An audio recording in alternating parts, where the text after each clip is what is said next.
Good evening, everyone. My name is Drinks Glue, and I'd like to personally welcome you tonight to a Flashback Battle Royale community showcase, starring some amazing runners, and also starring some even better commentators. Allow me to introduce Sigil and Sirius Rose. Good evening, Sigil. How are you doing tonight?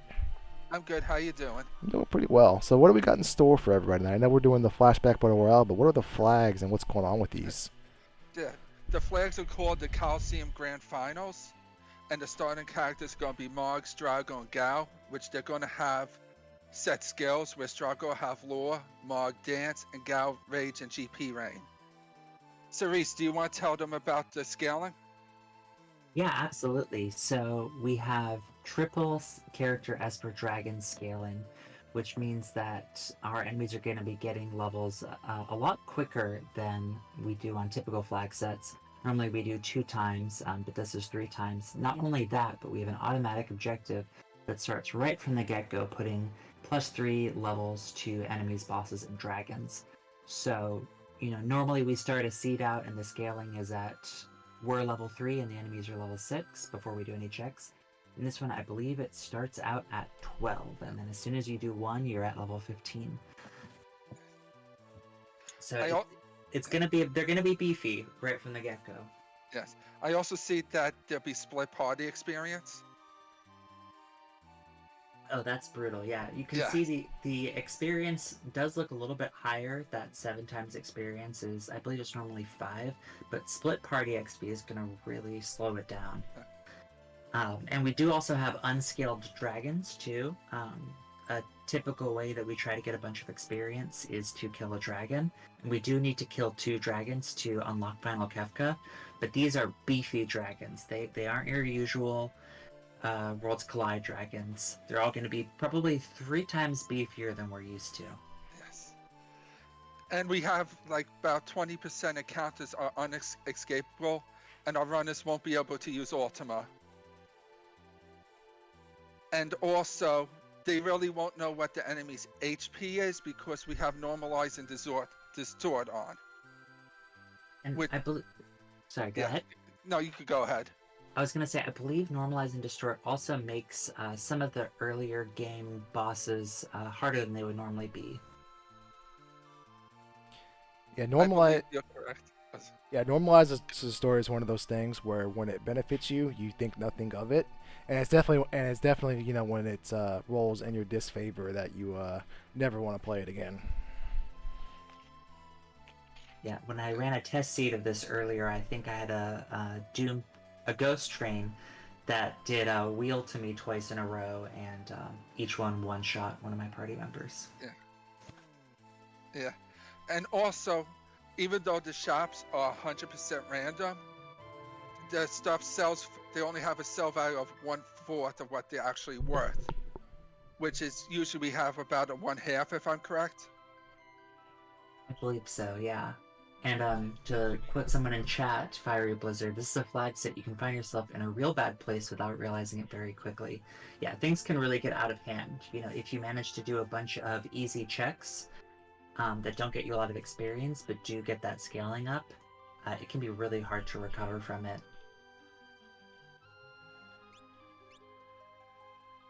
And it also seems like the Coliseum isn't as worthwhile since you only can see 40 of the items. Correct. And you mentioned that quarter sale price instead of half Yeah. sale price. We do have, I believe it's 100% shuffle on the shops, which means we're going to see some really great stuff in shops, but it is going to be hard to afford it. And one trap that I hope none of the runners fall into is uh, normally we have Atma Weapon stronger on, which makes Atma Weapon come alive more like level 32 compared to the vanilla level 64. That flag is not on, so you might see the Atma weapon. Think that you're set for your offense, and then you spend a lot of the game going, why is this only doing like 700, 800 damage? Yeah. But the good news is our runners start with 20,000 gold. I think even more than that, the good news is that you and I aren't stuck running this. That is correct. I wouldn't know what to do at the start of this. Yeah, there's a lot of things that really break our usual understanding of how we want to do things. Like, you have a Gao start, so you want to do something like get your dried meat, go to the Velt, get that check before you've put anything into the pool. But if you do that, you haven't gained any experience, and you've now added 3 more levels to the scaling.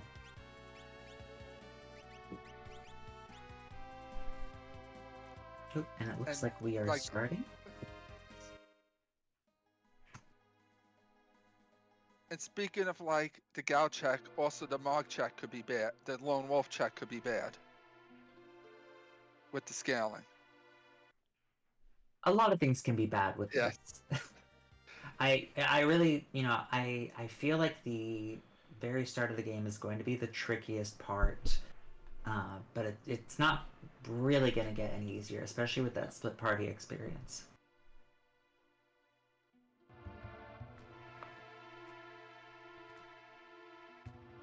I'm trying to get everybody back up, by the way. I don't know why VLC crashed. That's just VLC doing VLC things. Yeah.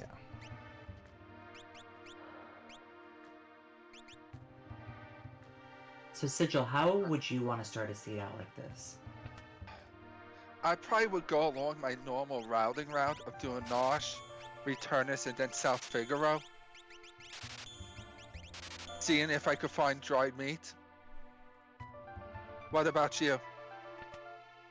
Yeah, I would probably just loot until I find something that feels like a good source of damage. I would also want to check my rages and lore.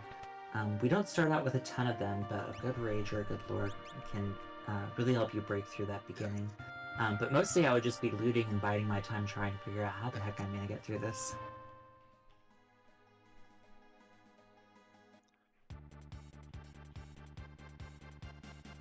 And one interesting thing too with the split party XP is, I mean, do you even want to have a full party of 4?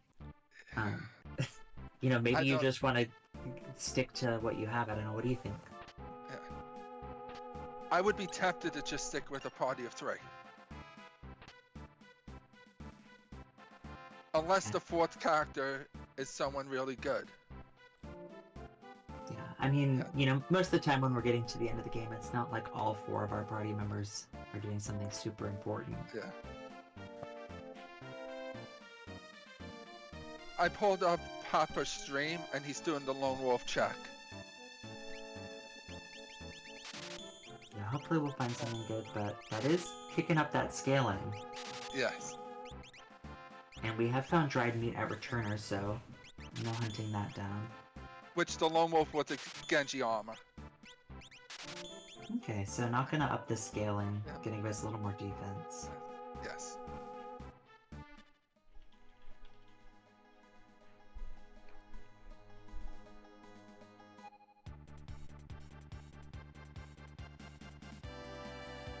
And we have Fritz going to South Figaro.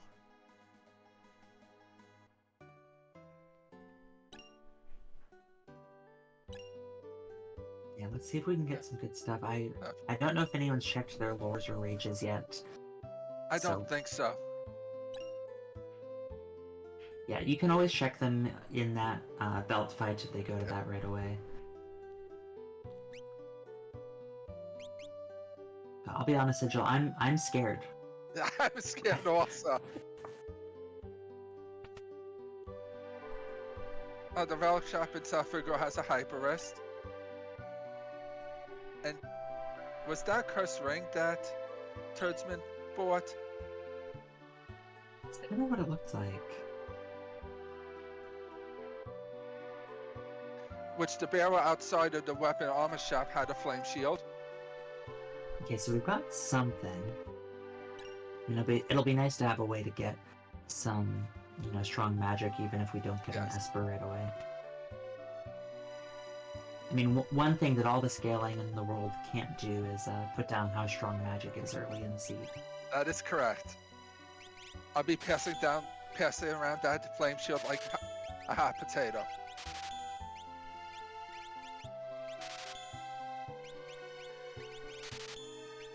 I see a Thunder Shield as well.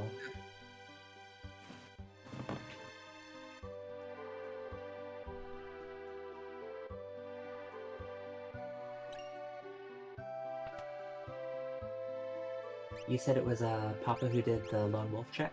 Yes. Okay, I just got a Genji armor for our trouble. Okay. In a way, it's almost a relief to get a dead check, because we're not getting that scaling up. And it looks like, for the most part, everyone's doing a pretty similar route. I don't know if Bubba Ski did Lone Wolf as well, because we've got Papa and Bubba both in Returners, and Fitz and Turdsman both in South Figaro.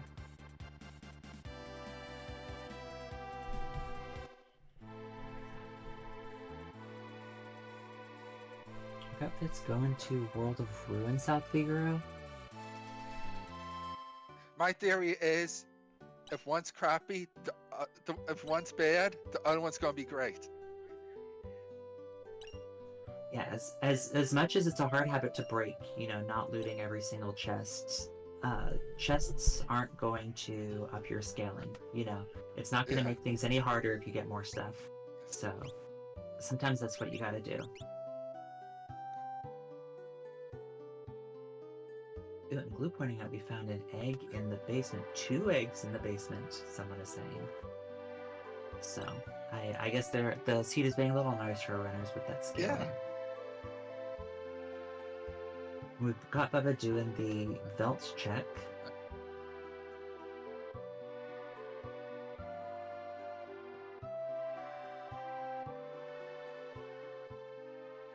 What do you think's gonna be at the Velt?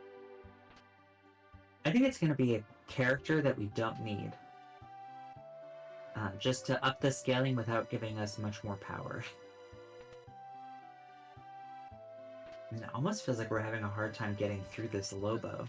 Yeah. Okay, so this is going to be an Esper.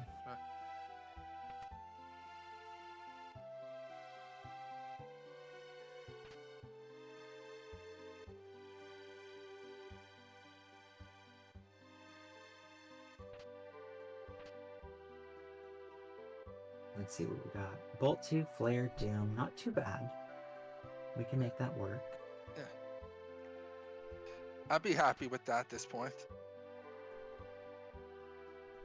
And Send Thief, not an Esper, it looks like, unless we're in the World of Ruin, but I believe this is World of Balance. I believe you're correct. It's World of Balance. Yeah, it's World of Balance. There's like no dancer at the bottom. And there's that annoying kid who always blocks your way up the stairs. That's how I remember.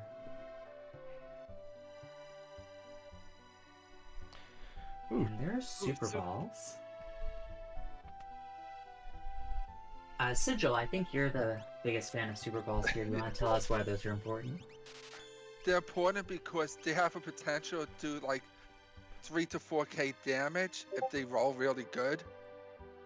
And it goes through defense. But also if they roll bad, they can only do like triple digits. So you're pretty much just gambling on if you're going to get a good roll on that. And it can hit multiple enemies. Yeah, they can definitely get you out of a pinch. If I ever see some Super Balls, I pretty much always want to buy them. And we see an Atmo weapon for sale. I'm hoping no one falls into the Atmo weapon trap, forgetting about that weaker Atma. But I would absolutely, in a seed like this, I would keep close to my heart exactly where those Super Balls were. Yeah.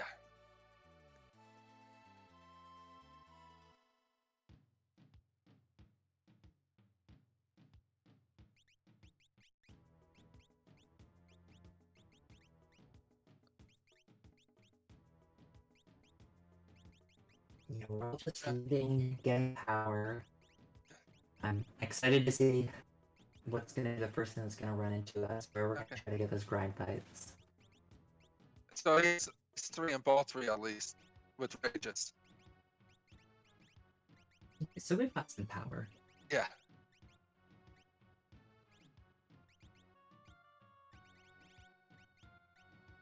Yeah, those 2 experience eggs are definitely going to help.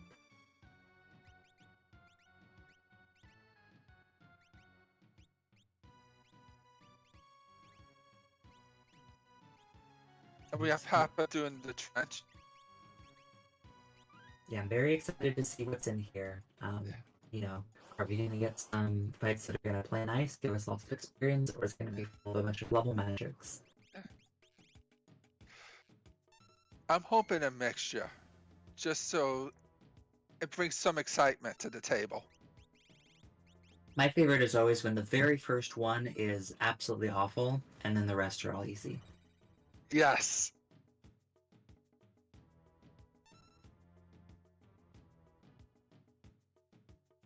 What type of fights would you be looking for in the trench?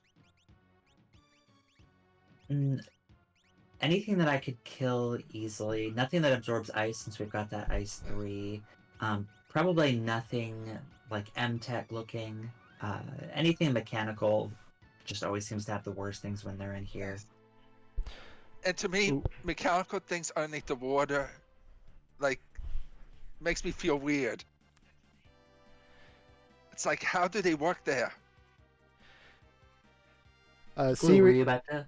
Turdsman just found experience eggs for sale, and that the Mazda is currently at. So let me ask you this: how many experience eggs is too many?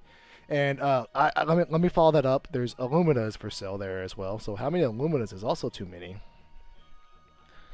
It counts how many your starting characters could at least equip them.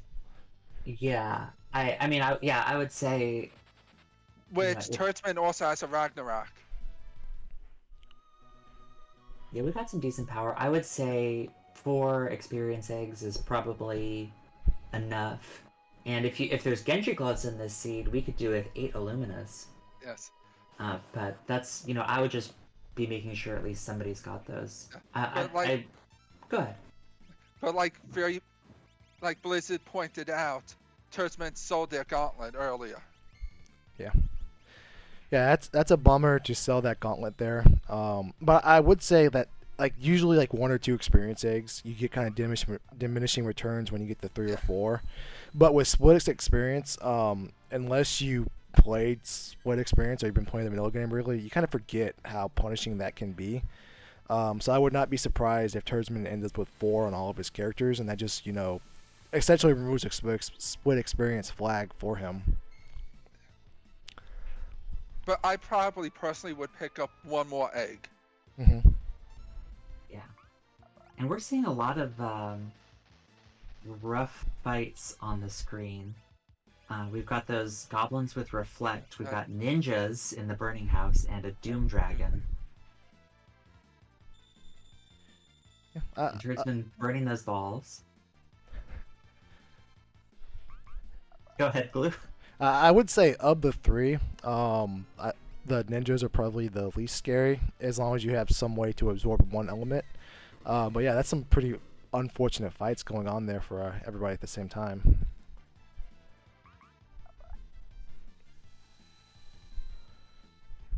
I mean, if we can get through this doom drag, it'll be a pretty decent rage. What's the Doom Dragon's rates, Cerise? It's at Northern Cross, which can freeze enemies, which I believe the hit rate's not great, but nobody is immune to it.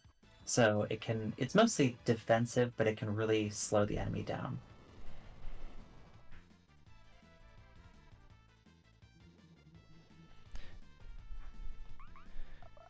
Yeah, I think Fitz is kind of. I'm not sure where he's at because he's danced and he's changed the background, but I think he's at a spot where he can't run away from this Doom Dragon because this has been a pretty long Doom Dragon fight here for him. Yeah, I wonder if we tried to run away, but we can't because we do have 80%. And is this still the same goblin fight for Babaski? Yeah. Yep, but he's made it through it, so kudos to Bubbaski for sticking it out. Yeah, as long as we can make it to a point where we can heal, it's going to be a lot comfier from here.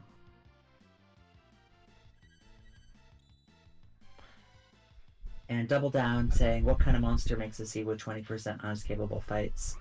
That's just what old school Worlds Collide seems to be like. Everything that you love is gone. Yeah. Glutton for punishment, those people.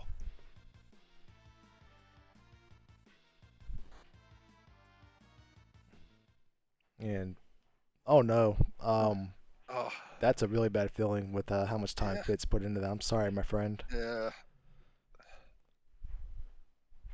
Yeah, and this is one reason why, as much as you want to grab some of those checks early, I would almost want to grind before even getting one more thing that increases the scaling beyond where it already is. Because that way, if you're at least like level 6 or 7, you have much more firepower. Yeah. Thankfully, the trench doesn't seem too bad. The goblin fight was a bit slow, but it's starting to speed up. I think this is the last fight in the trench.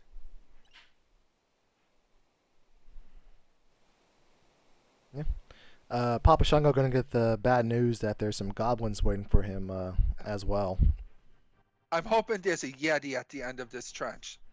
I'm praying there's a Yeti at the end of this stretch, my friend. Yeah.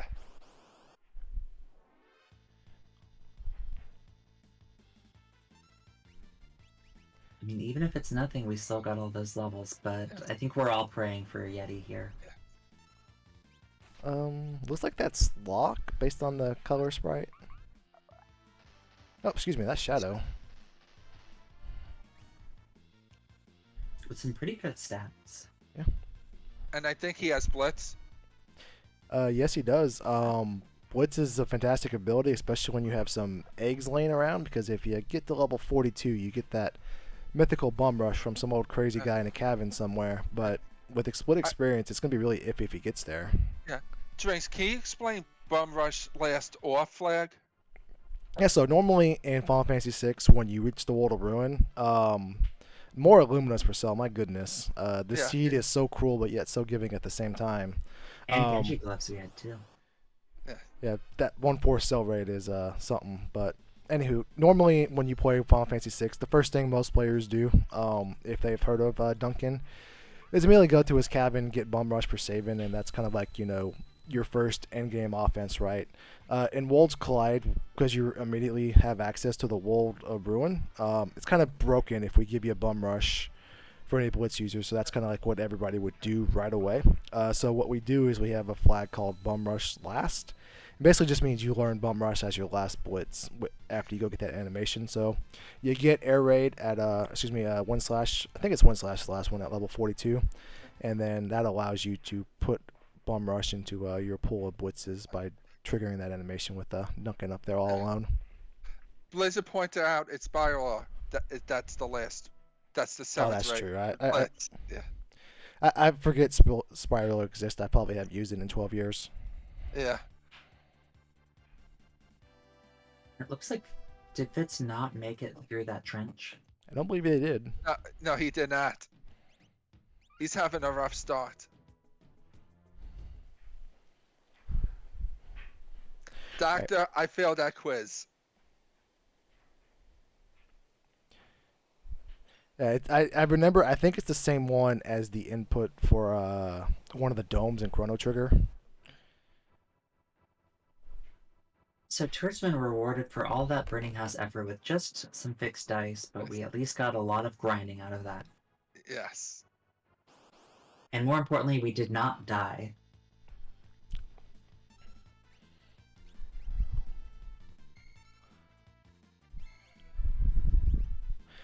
Right, so series, we've seen a lot of misfortune, but we've also seen a lot of generous offerings in shops. Which one of those offerings, whether it's experience eggs or the Luminas that our various runners have found, would you prioritize at this point in time in the seed? I mean, I would definitely want to get experience eggs because levels are everything, and most of the great things that we're looking at buying are weapons, which the fight command is what really scales well with levels. Now, that being said, we do have 2 eggs already, at least I hope everybody does.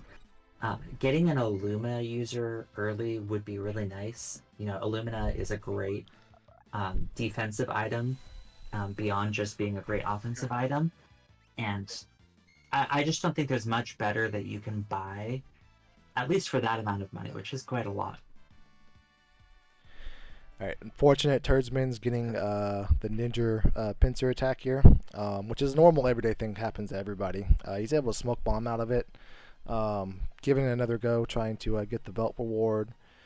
Papa Shango is getting their shadow, so nobody's really super far ahead. Everybody's kind of come across their own little misfortune some way, somehow at various locations, so very much open so far in the first 20 minutes. We did have Thunder Shields for sale on Bubbaski's side, and World of Balance, the Masa. which the master also had a Ragnarok in a barrel. Yeah, the seed giveth and the seed taketh away. Yes.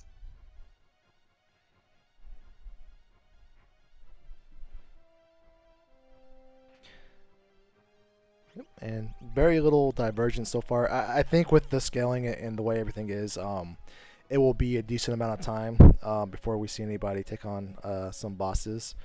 Papa Shango getting the good news that Illuminas are aplenty in this seed so far. But yeah, so let's do a little prediction game here, guys. We've seen Trench, we've seen the Velt, we've seen Burning House, but I don't think we've seen anybody make it through the Burning House. But where do you think our first boss counter will be? No, I believe Turdsman made it through the Burning House, which was a fixed dice. Oh, my apologies.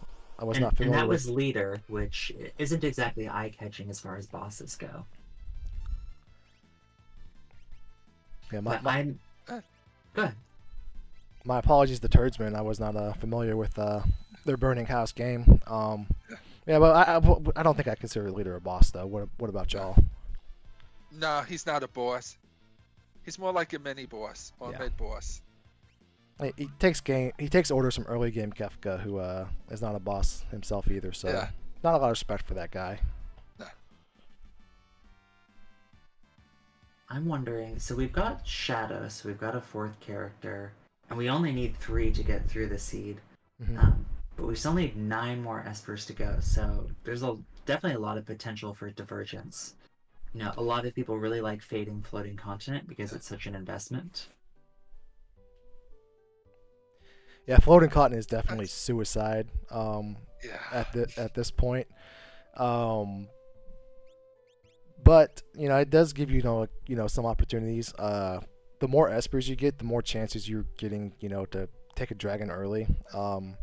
If we can find something like Mute or Berserk that neutralizes 3 of the 8 dragons, and if you can get an unscaled dragon, all the experience from that is huge, and that is a slingshot type mechanic. Yeah. And Papa is going to get Bum Rush, if I'm correct. Very nice. He won my heart. Yeah. This is huge for Papa Shango, because now essentially he gets Ultima on a stick. Well, not even on a stick, as an ability. That single target. So yeah, kudos to Papa Shango, and I expect to see a lot of Bum Rush in his future. Yep. I'll be loving every minute of it. Yeah, this is a flag set where you definitely want to pay attention to all the little details. Would this also unlock all the other blitzes or no? No, it does not. It just gives you access to Bum Rush, and then you still learn the others as you go.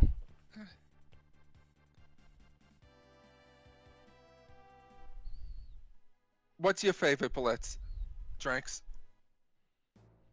It's a debate. Or Bolt. I think Fire Edge, or excuse me, not Fire Edge. Fire Dance gets really underused. But Aura Bolt's probably the favorite. It's just super broken to get essentially a free tier 2 spell that early. It solves a lot of problems. Not every problem, but it solves a lot of problems. And Fire Dance is kind of the same way, just a little underutilized. Yeah, mine's is Mantra. And why is that? Besides restoring your party's HP by splitting that character's current, it also recovers some status effects like darkness, poison, silence, and sap. Yeah. Very true. I also feel like whenever I see someone use Mantra, they're just showing off about how much they know and how cool they are. Yeah. If you really want to show off, you'd use Spiraler. Exactly. You use Spiraler to save your party from a wipe. That's how you show off. You use Spiraler when your character is muddled and then you remember exist. That is the best use of Spiraler right there. Now, do we think anybody else is going to notice that you can get Bum Rush already? I would say, I was going to say Papa Shango found a great fight, because that Landworm is weak to ice, and he has Woolly, but he used Magnitude 8 and wiped him, so maybe it's not a great fight and I was wrong. Yeah, no. I think eventually, it will be one of those things. We maybe realize it later on. Maybe we put the infographic in the race room for everybody. Maybe as sometimes when I'm running new flag sets, I'll check it as I'm going through. Some the ones that didn't, the non-Papa Shunga Rungos, I think, well, once they take another gander at the, if they take another gander at the infographic.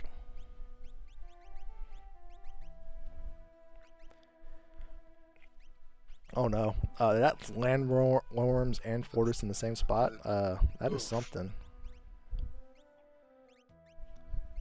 Yeah, even if I can kill Fortises easily, that stupid double arm counter just takes forever. Yeah.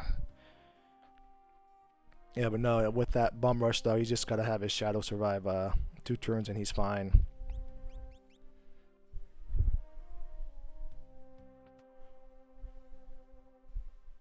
Which I noticed he took Strago out of his party. It's just running with 3. I think what was it, Papa Shango that found the go-go? No, it was one free Fitz. And with this flag and this bum rush, so Papa Shango may carve out, that bum rush advantage ×2 when he finds his go-go as well, because that's another character that you can just let bum rush all day long. Especially just mimic it. You don't even have to input the commands then. Yeah.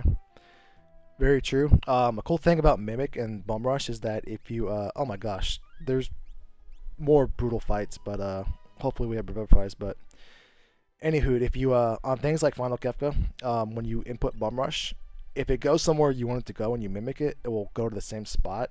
And if you don't like where it goes, then with Go-Go, you just do the input and then it will maybe go to the same spot, maybe somewhere else. But that's a cool little wrinkle about Mimic and Bum Rush. And now we have Fritz going into the burning house. Just to be sad to find the fixed dice. And Bubba's gonna be fighting these enemies here for a while because of how they respawn if you don't get the skip.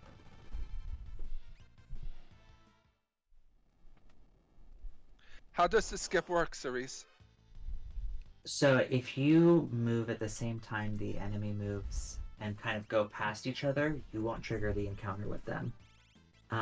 Usually you do this when you're trying to initiate an encounter with a dragon and you keep walking back and forth. And you can, for some reason, never get it to work in Burning House. But it's pretty consistent if you know the timing of it. It is a little bit tight, but it's really awful when you miss it here because of the way the dudes respawn. But we'll still get some experience out of it.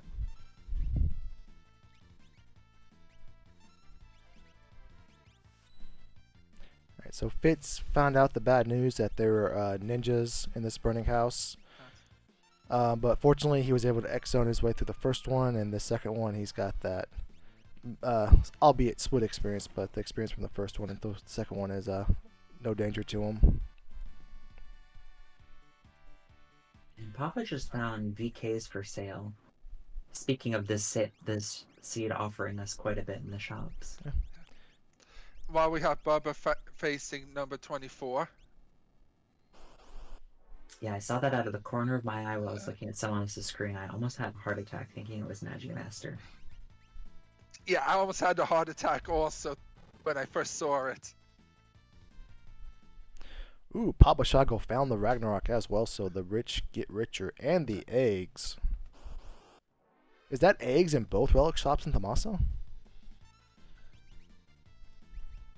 You know, it seems like every other town here is making plenty of omelets. Yeah. That's also just the power of 100% random shops. I guess when these flag sets were designed by this wonderful individual a long time ago, decided, let's make everything awful. Let's give them nice shops. We'll give them nice shops and make them suffer everywhere else. Or you hope the shops roll nice. And it looks like Turdsman ditched that Gao, so we're probably sticking with the just having 3 characters to try to get your XP a little bit under control.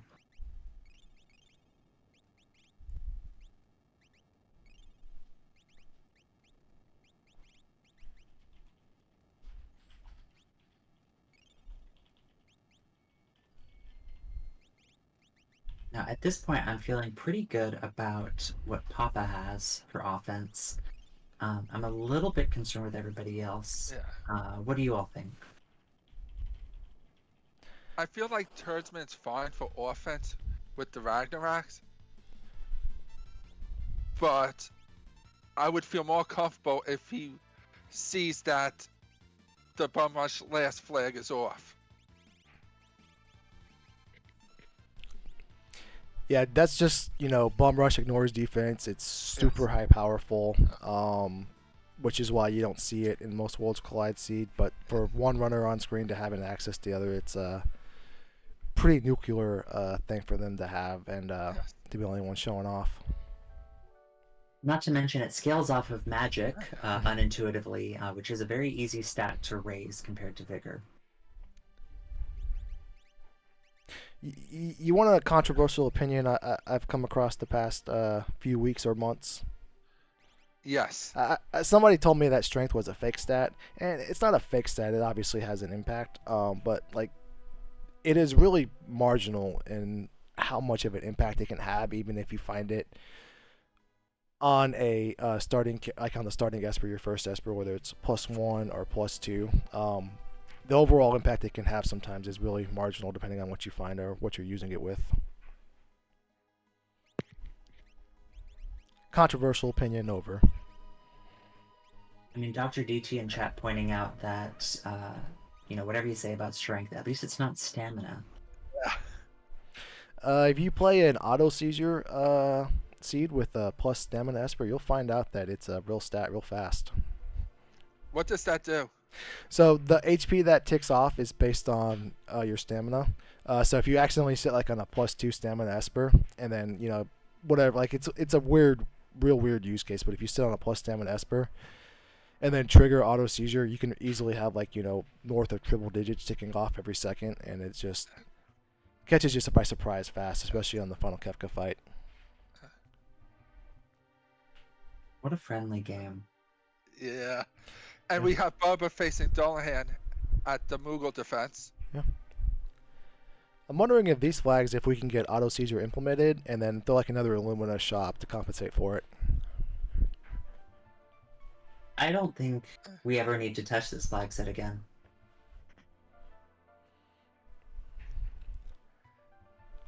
I certainly don't think any of these runners are going to be clamoring to do this. Papa might. Yeah, Papa's having a great time. Everybody else, Yes. I don't know. I feel like Fitz maybe not after this. Yeah, not with those goblins, the Doom Dragon. And especially having to rely on something like Rage procs early on to get you through. Be a nightmare. And point out by chat, Turdsman's people are still naked in the armor category. Yeah, you don't need armor when you have experience eggs. Yeah. Until you get a short arm critting you for like 5k.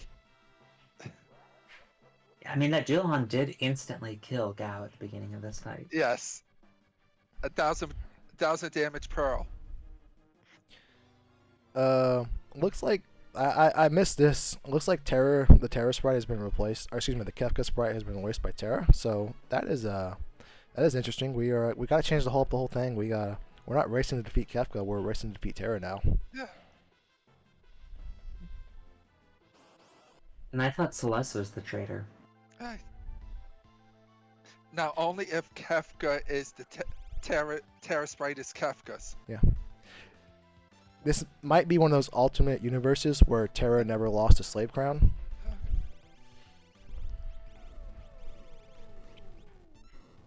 I can't believe you would assume that people know the plot of this game. Alright, so Papa Shango gonna get his fixed dice. He's still rocking and rolling, as you can see, doing 5,000 with one Bum Rush. Whereas Fitz is having to cast Flare, which is a much longer animation for half the damage. But I would say that despite Papa Shango having that Bum Rush and nobody else utilizing it, a slingshot / catch-up mechanic for Fitz, for Bubbaski, for Turdsman is definitely going to be the dragon situation. The seed is essentially over once we can comfortably kill dragons. because we got to kill 2 no matter what. Even with the split experience, those dragons are going to give 5-digit experience to everybody. And if we kill some of the regularly ready available ones to us, that will slingshot all of our characters way above scaling.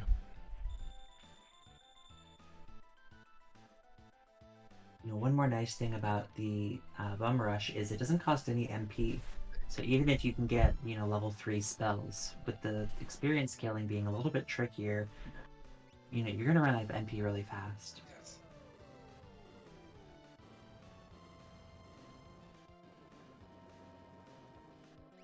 And interesting to note, we need 10 Espers to unlock Final Kefka. How do you think these runners feel being at 35 minutes and having 1 Esper for each of them, with the exception of Bubbaski, who has 2? In a word, awful. Yes. But I would feel awful, but also at the same time knowing my opponents are going through the same exact thing. Mm-hmm.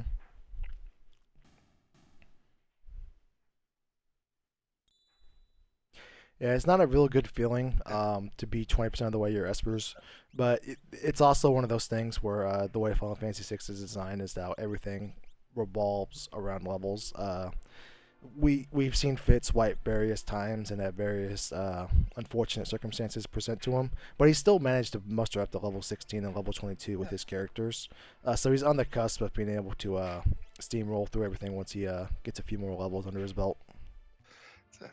And the bridge troll is giving Bubba trouble again. Yeah, the key to these guys is to know that they're just as afraid of you as you are of them.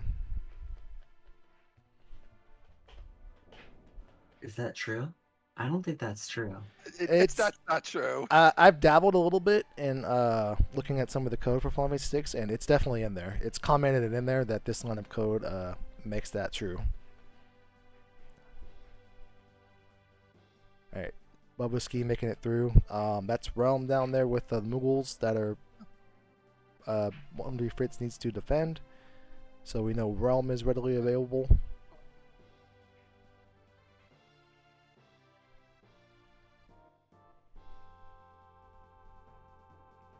And you got the 3 Stooges on Papa's side.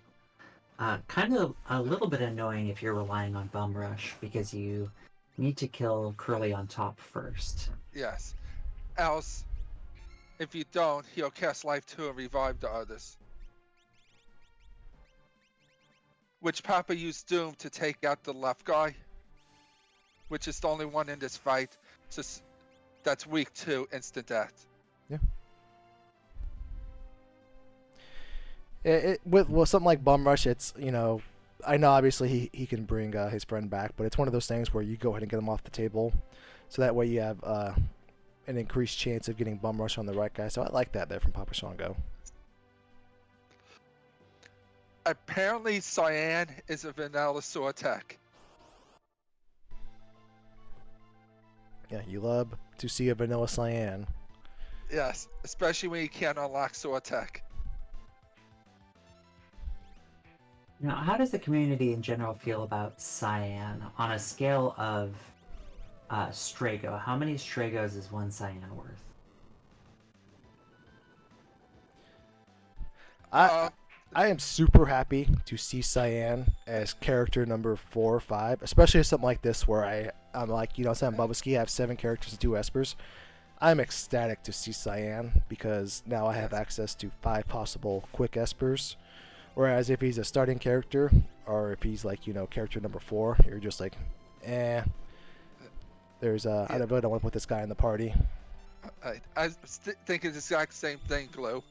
And also answer your question, please don't insult Cyan like that. Sorry. He has his uses. You can't compare anyone to Strago. Look, all I'm saying is a lot of the community isn't exactly thrilled by him as a character. His checks are great. Yes.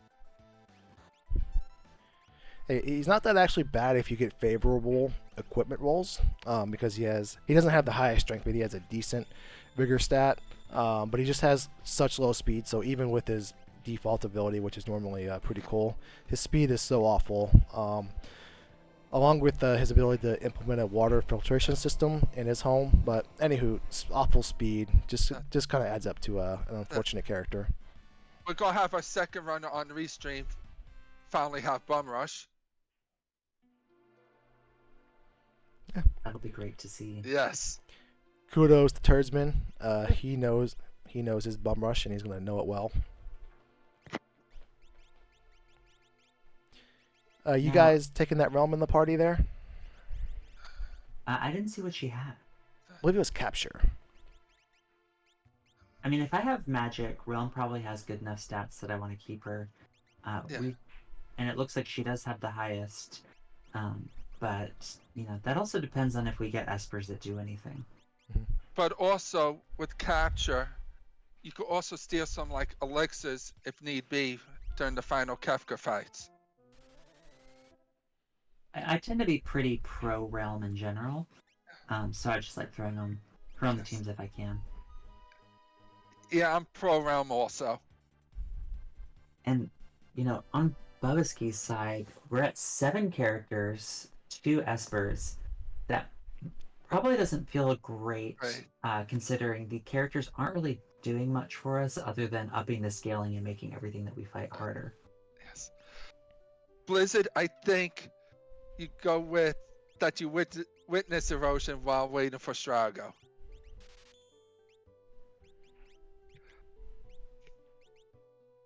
We got synchronized flare procs on Rexol.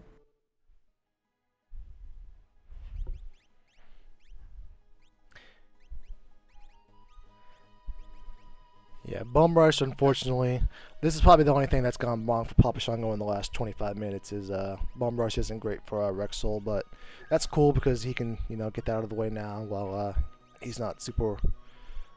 Rexol's not super scaled up, but I think Papa Shango was getting that territory now where dragons should be on his radar.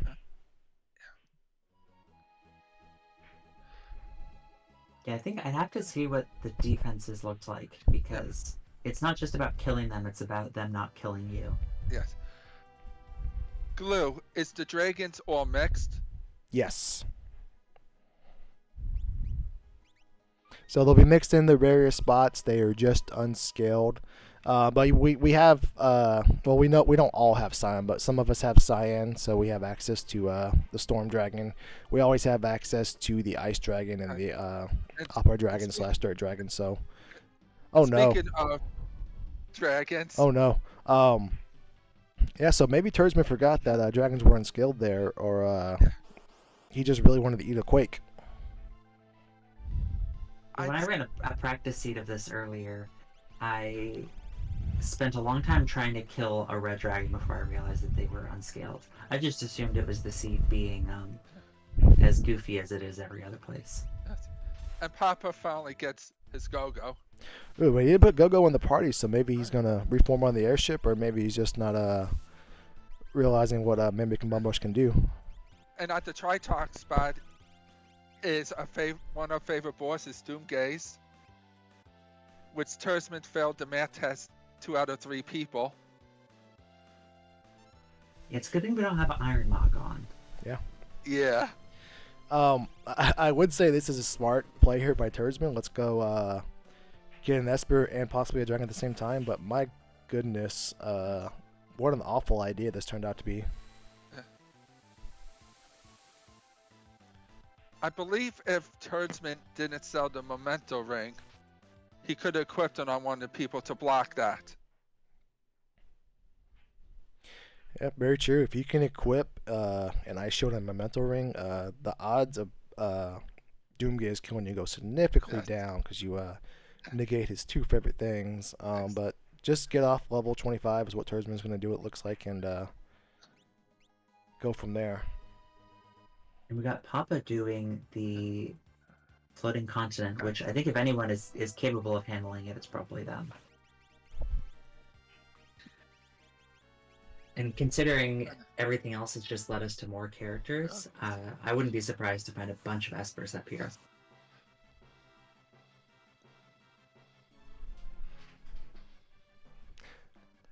I really like what Papa Shango is doing as far as just keeping the party down to 3 characters.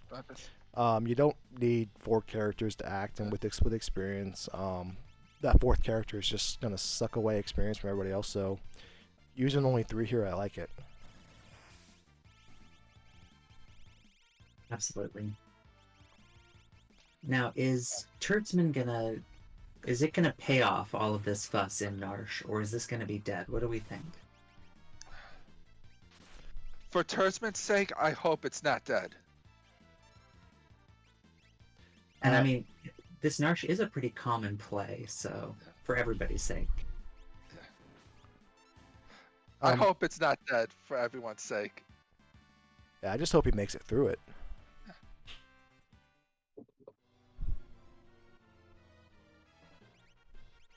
All right, We were gonna say something. Looks like Bubbaski is cashing in his Bum Rush chips, and now he has Bum Rush on the docket, so things will escalate a little bit for him as well. Evil Oscar's Papa Shango getting the business a little bit on his floating continent venture. And Tersman's heading to Veld Cave instead of trying to bash his head against the wall against Doomgaze. Yep.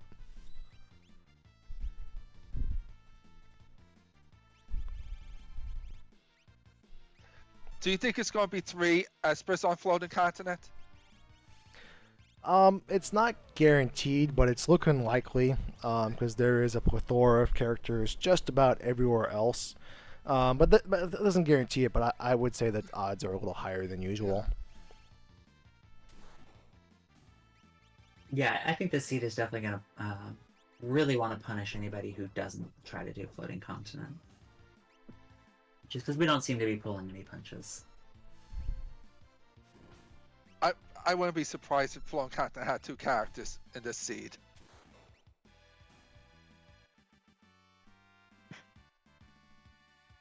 Yeah, I mean, worse things have happened.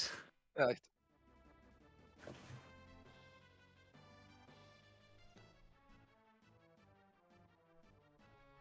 And at 7 characters, 3 Espers, I'm beginning to understand why people wanted to implement the skip. Yes.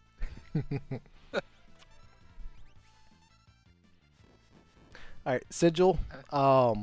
If I was an interested observer and I wanted to pay these very painful, but also I would assume very fun and challenging flags for myself against friends and foes alike, how could I do so?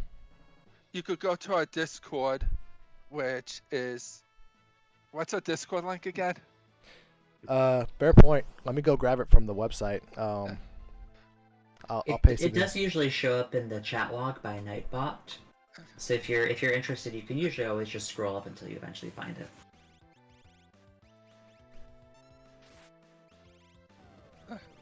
But yeah, you could join our Discord, which we're all very helpful and friendly. And a lot of amazing runners will give you tips if you ask them, which we also have a mentoring program if you want help with starting off.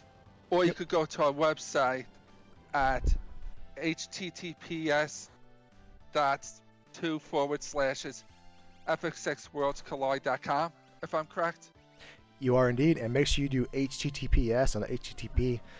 Port 80 is not secure, so send your internet traffic to us securely.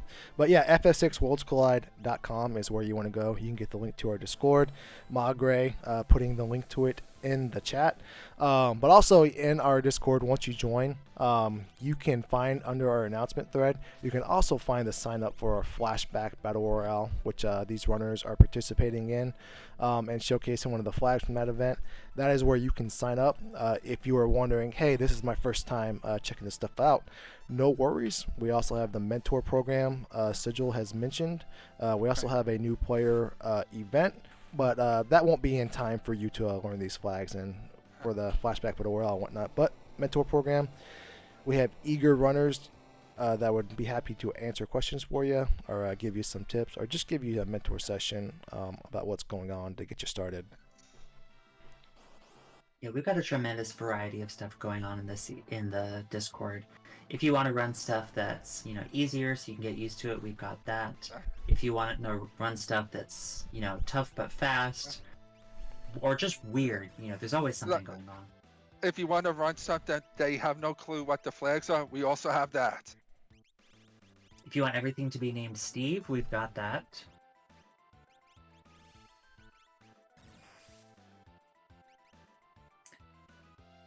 And it looks like the floating continent bosses, the ones in the air, were pretty rough. We had Atma and we had Guardian.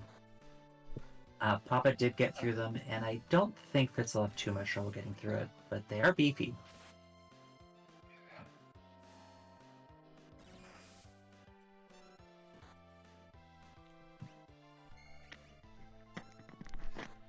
And Papa got his very own Tiger Fangs to sell. I mean, you know, with what we've seen in shops, money is everything here. And we have Bubbaski facing Hidon.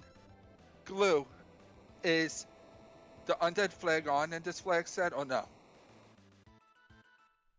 Undead bosses, I believe, is off. Or excuse me, remove undead bosses, I believe, is on. So you cannot Phoenix down something like Haydn. Which is really annoying when you're trying to bum rush everything. But at least we got Fire 2 here. Yeah. It seems like the seed is trying to do everything in its power to show the drawbacks of Bum Rush. I missed it from Papa's side, but the first check in Flowing Content was a Sabin. That's okay. Yeah, Saban's got good checks, so good checks leads to quick Espers, so I'm not mad about that. That is pretty interesting. I feel like when I see such a long chain of characters, like what we've, you know, seen in some of the other directions. And Cheech just pointed out it's a throw Sabin on top of that.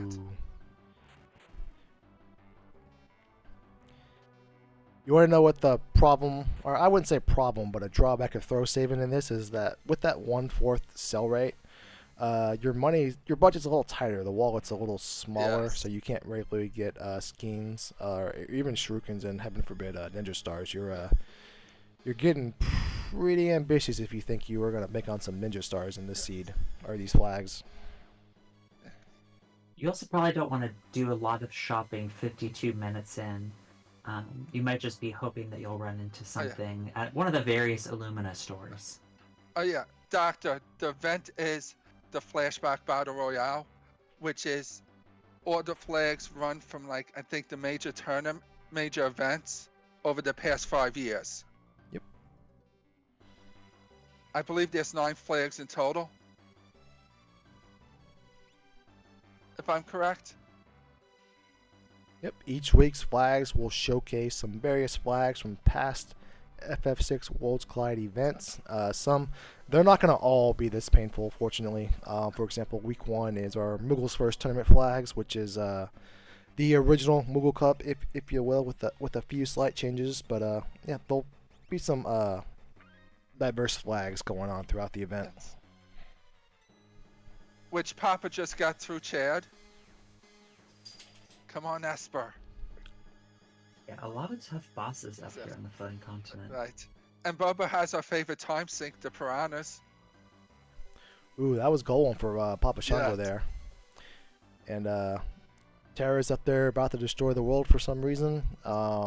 Maybe she'll throw Gestal off that cliff. Nope, just us.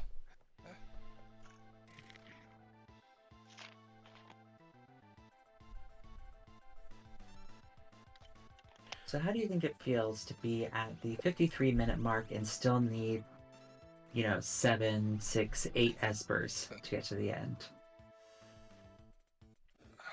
I would be feeling horrible at this point. Yeah, I think it would depend. We've seen Papa Shango not struggle since he got Bum Rush, and everybody else has seemed to found their shadow and unlocked Bum Rush. So business is definitely picking up on all of the various screens. I would say if the seed was more linear, Papa Shango would be crushing it, and that would be to everyone else's detriment because he got the nuke fastest. But because there are obviously multiple paths, a lot of characters, and a lot of ways to find Espers, that's to his detriment because somebody else can go on a more fortunate path and jump ahead of him as far as a progression standpoint. Which Speaking of Shadow, I just noticed Fritz replaced Shadow with Saban. Ooh. Yeah, because Fitz hasn't been doing the bum rush, correct? Correct. Ooh. It's going to be a feel spare moment once he finds out that bum rush was easily accessible. It's all right. It's definitely one of those things. Once someone else hits done, and he's wondering what's going on, and gets a little heads up in the spoiler room, or in this case the race room, that it will never happen again to him. Yeah.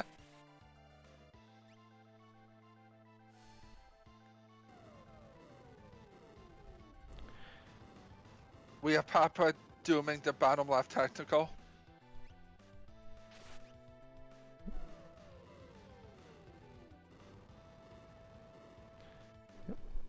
And And I mean, even go ahead.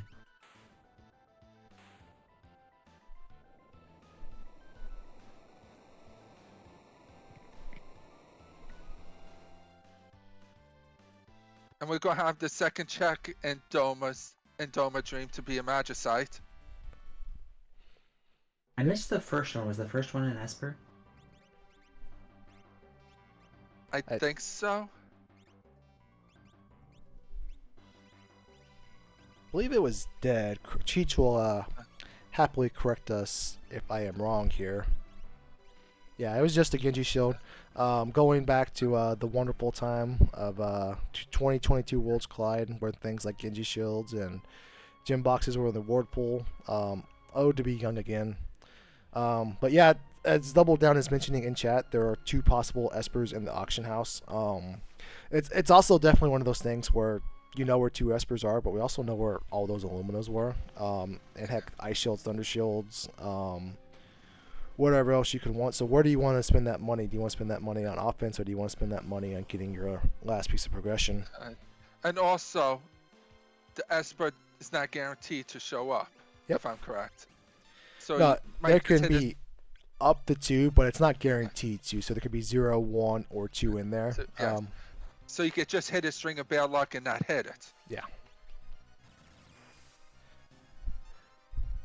And I don't know if you all noticed, the Golem is a ×8 learn rate Merton. Ooh, nice. As Papa finds another character. Yeah, at least the non-tiered learn rates is pretty friendly. Played a seed this afternoon where Bolt 3 was ×2, and took a comically amount of time to get that on somebody. But back in the old days when you got ×20 Bolt 3s, those were a time to be alive, I tell you. And here's some great experience on Papa's side. Yeah.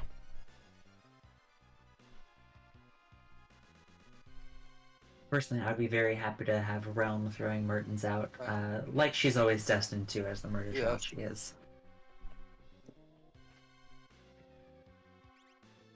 And, you know, we've seen, I believe, flame shields, probably some kind of elemental shields being sold. I believe it was Thunder Shields. So we can do Mert protection. If we were able to get 4 flame shields, that's also your healing taken care of too. Ooh, that's quite a collapsing house. That is Gigantos and Katana Soul, but oh no. We messed up the Blitz input. That Water Edge, or excuse me, that Clean Sweep perk. This is dangerous for Papa Shango.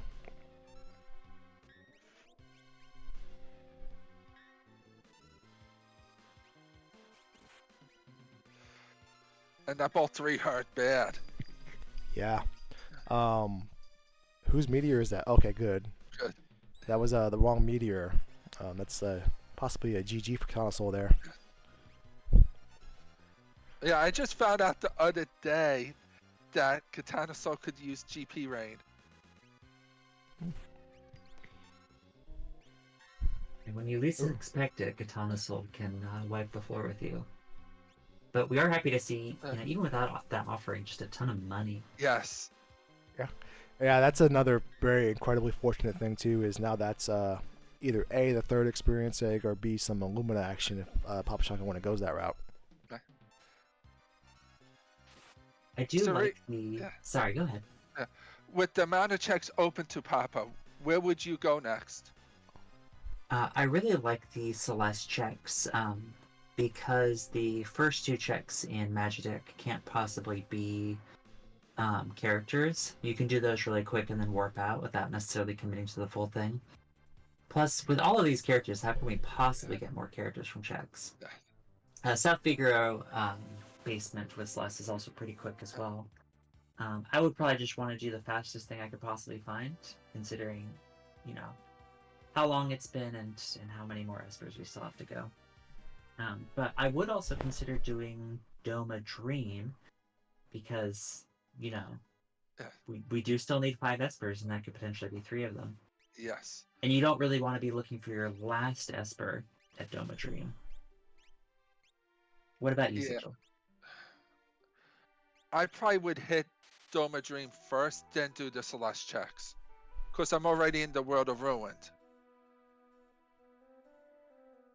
And it looks like one of Rome's check leads to another character.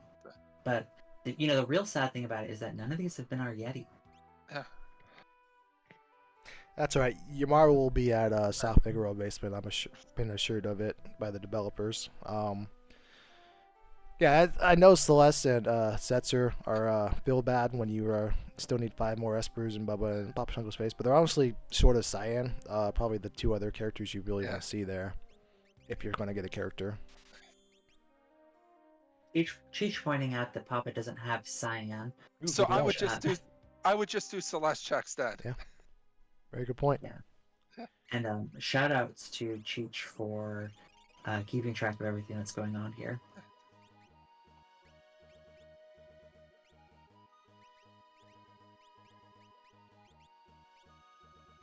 Yeah, it does seem like despite all of the early game spice, everybody's roughly settled into a place where they can mostly comfortably get through bosses. You know, I don't think anybody's really stuck. It's just a matter of how quickly can you get through things. Ooh, that's interesting for Papa Shango. He would have to 1v1 whatever that Fumbaba is or isn't, so he's going to mix it up, maybe go somewhere else, the Burning House, I guess? Oh, no, he doesn't have Terra. Okay, he was looking for Thamasa, that's what it was, and he got a little turned around. As did I. Which he just bought another experience egg. New levels are everything. Yeah.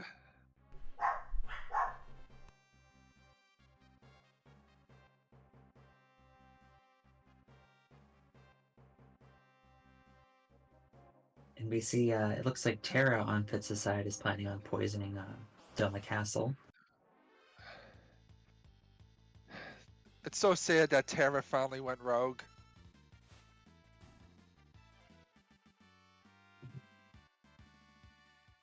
I mean, maybe that's why no one's found her yet.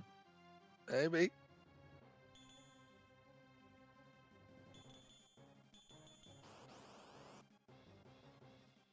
And I believe the scaling in this seed, I believe it caps at 42. Yeah, you're correct. So, with how rapidly everything scales up, I mean, at a certain point, the enemies aren't going to get any harder. Nah. Which I think Bubba's just one of character Esper or Dragon away from it to reaching the max scaling.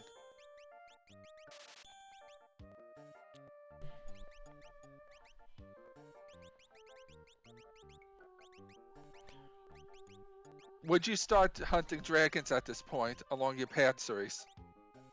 It depends on who I had, you know, whose offense I have. If I've got, you know, all those bum rushes, I would probably consider it. I honestly, I'm mostly worried from a defensive standpoint, because so many of them have, like, above 20,000 HP. Even if you're doing quad 9s a hit, you still have to survive whatever they're going to do. And is Papa going to do the dragons in Kefka's Tower? Looks like it. Maybe he's just doing a full clear now, just to get that extra experience to push him up a little more so. Yeah, especially with only really running with 3 people the whole seed. It'll be nice to have one of the lanes taken care of. Especially before the scaling maxes out. You can also see maybe what the dragons look like. because some of them are going to be a lot easier to deal with than others.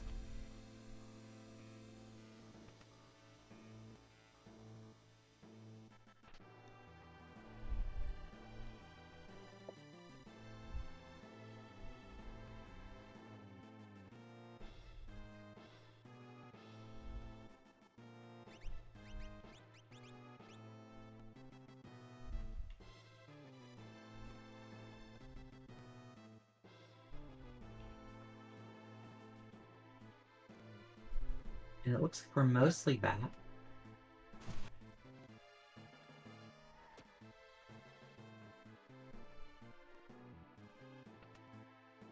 Dragonhorn from Imperial Camp, it sounds like another dead check.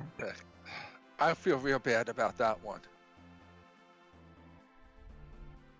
Yeah, I'm wondering how many checks everybody's at. That, you know, it's rough. Although we did get Fenrir from Barren Falls apparently, which is something we want to see.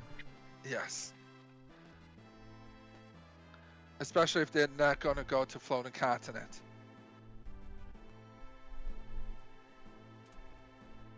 Wait, never mind.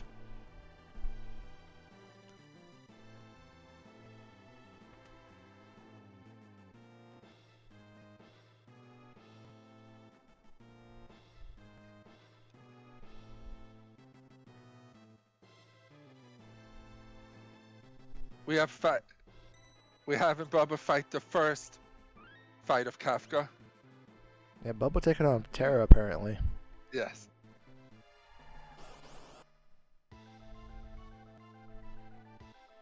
Alright, Bubba is back up and we are good to go again, so we are 100%. Beautiful. That's a nice boss to see at in Kafka's Tower.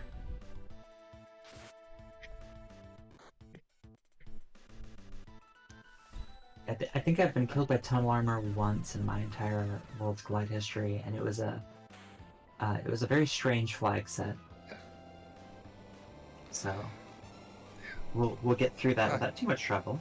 I got killed by piranhas more than tunnel armor. It can happen. It can happen to anybody. Yes. And Fit's gonna discover the fun news that there's nothing here either.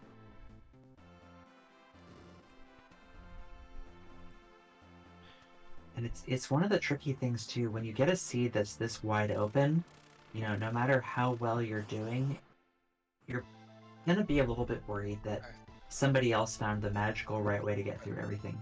Yeah.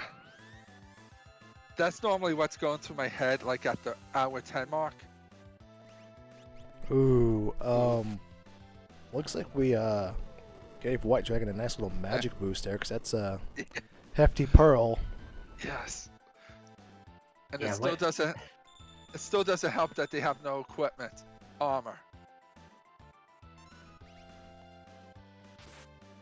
And we have Trichark flying in the skies today. Very nice. Yeah, normally White Dragon has the lowest HP total of all of the dragons, but again, normalize and distort that little interesting wrinkle that is everyone's favorite flag, rearing its ugly head here and giving Papa Shango the business. Yeah, and even with unscaled dragons, you know, even a dragon that has the least HP of all of them, it's still gonna take a bit. Yeah. Excuse me. Although hopefully it can only kill one person at a time. And we have Fitz getting his Fenrir Magicite in a second. And we have finally killed our first dragon. And Bubba's awarded with Shiva.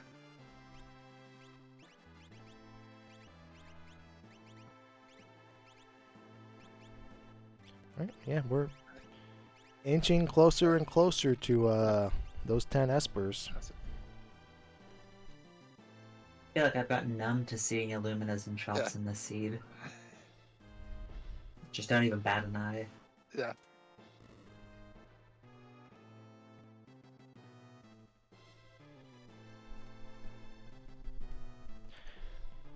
Alright, this is kind of a low-key pivotal moment for Papa Shango because he's took out that dragon, which obviously gave him a little bit of business.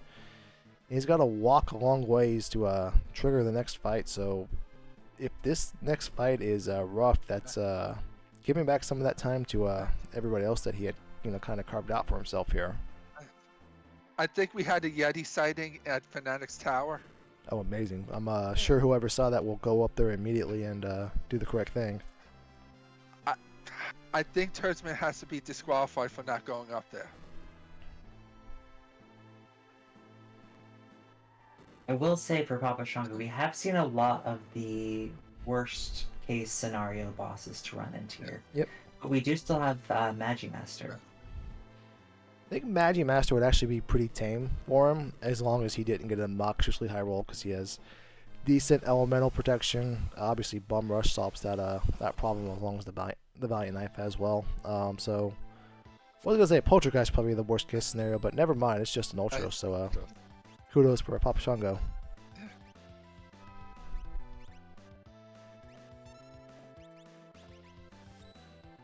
Yeah, I mean, even if, it's hard not to think about things in terms of how easily can I kill something, but I'm more worried about Magimaster killing you before you can kill him. Yes. Yeah. Because of his high speed and chance attack twice.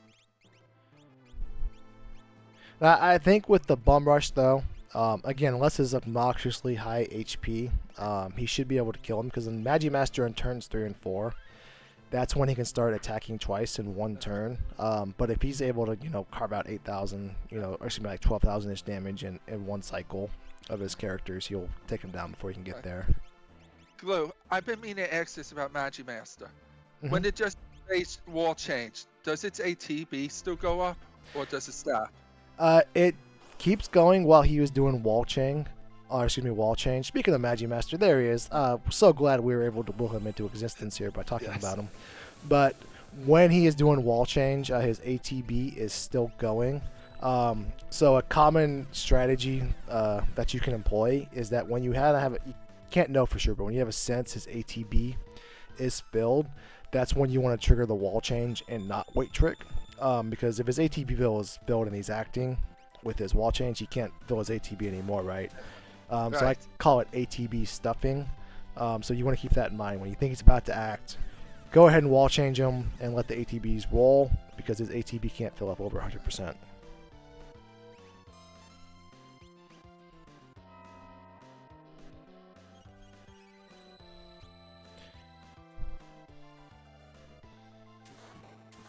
Oh no.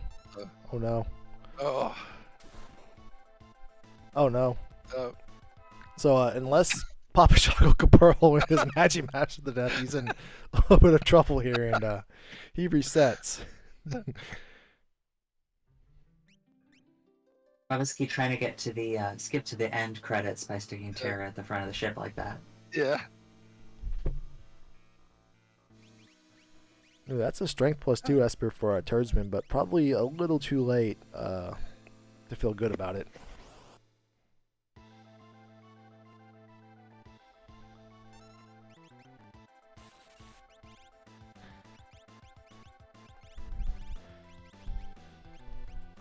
There we go. Yeah.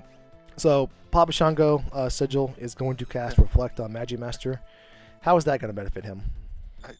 As long as we don't attack Magimaster, he'll just keep casting most of the time cast AoE spells at himself, which will just damage him and not trigger his wall change.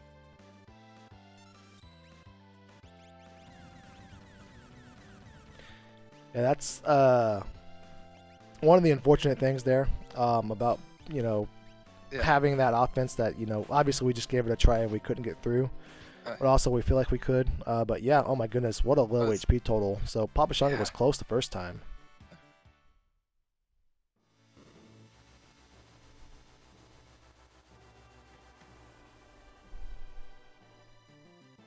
And Owzer's rewarding us with a gem box.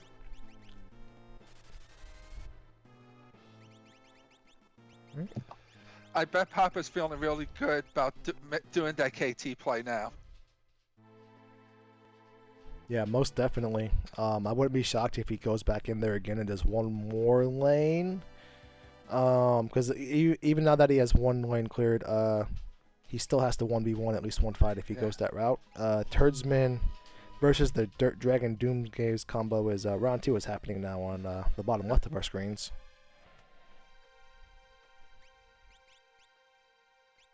You know, with everything going on, I did not realize that Bobuski's actually managed to hit 10 characters. Ooh, nice. The good news is his scaling can't go up any higher. That's true. It's all uphill, downhill. It's all fine from here. Yeah, he's fine. If you didn't know about Bobuski, he won the Revenger ribbon in our Kefka Grand Prix Deluxe. A twist on one of our past events that recently happened. So Bobuski knows his way around a final Kefka fight and Kefka's Tower, if you will. And after this floating continent, he's going to be at 11-9. Yep. And he still needs 2 more dragons, plus 1 more Esper, plus the brisk Magi Master fight that will give him no problem whatsoever. Which Terra has shock. Ooh. I was wondering if that was on in this flag set.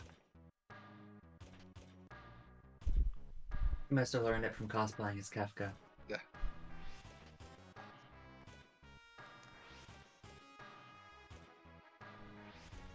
And it looks like Fitz didn't take the monster in boxes in the burning house. Ooh. Drinks, Double Down Chad has a question for you. Oh, Double Down. Nice to meet you. My name is Drinks Glue. Pleasure was all mine. Double Down asks, the Kefka Grand Prix Deluxe sounds fun, but what if I wanted to play a flag set from the original Kefka Grand Prix? Well, my friend, we have got you covered. So the Flashback Battle Royale, which our runners are showcasing here, are showcasing the Coliseum Grand Finals flag set from a past event. If you go on to the event doc that the lovely Nightbot has spamming every once in a while, which I'm sure somebody will have him spam again on the dot. Oh wow, Double Down, you actually have mod privileges for the bot. Amazing. Anywho, if you go on there, you can find the various flag sets and their flags on how to roll them from past events, including the one that you just happened to mention and inquire about. What a happy coincidence. But weeks 1 through 9, or excuse me, all of the various flag sets in the order they will appear in the event are on there, along with those flags, along with a brief description of what made them historic and fun and interesting. Drinks, which flag so far that you played since you joined is your favorite? I would say probably Doom's Rage or either the Zozo flag set. Both happen to be as part of the Flashback Battle Royale event. But Doom's Rage I liked because it just gives you access to a whole bunch of swords and power. But also at the same time still being a little challenging, a little on the harder side. If you're aggressive, but it could still bite you if you're too aggressive. And then the Zozo flags that were just like a giant puzzle, with the characters being shuffled about. It basically almost removes your tracker, takes your tracker out of existence, and kind of forces you to play without a tracker to figure out where to go and what not to go. And I really like the puzzle aspect of it. A little bit of a headache. It's kind of like the Steve equivalent of flag sets, in that you probably won't have fun if you did nothing but that, but as a once in a while challenge, as something that you're presented with and tasked to do so, it was a fun challenge. Yes. And in South Figaro Basement, we have a Magicite, which brings Pop up to 761. Nice. Papa Shago finding out the great news as well. There was an experiencing in the basement in one of the chest he happened to grab because you walk by it, so that feels pretty good to find at the 1 hour and 18-minute mark.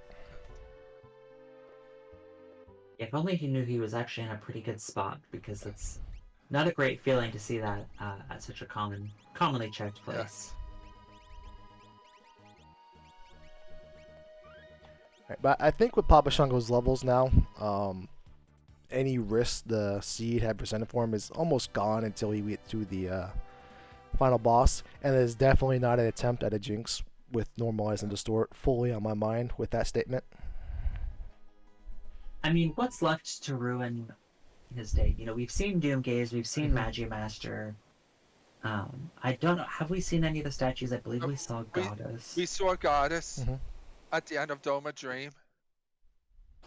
We didn't see Doom or Spicy Chicken yet. Very true. There's a 0% chance that a poltergeist and normalize and distort in a 1v1 scenario would give Papa Shango any type of trouble whatsoever. So, for his sake, I hope there is one in this near future. Yeah.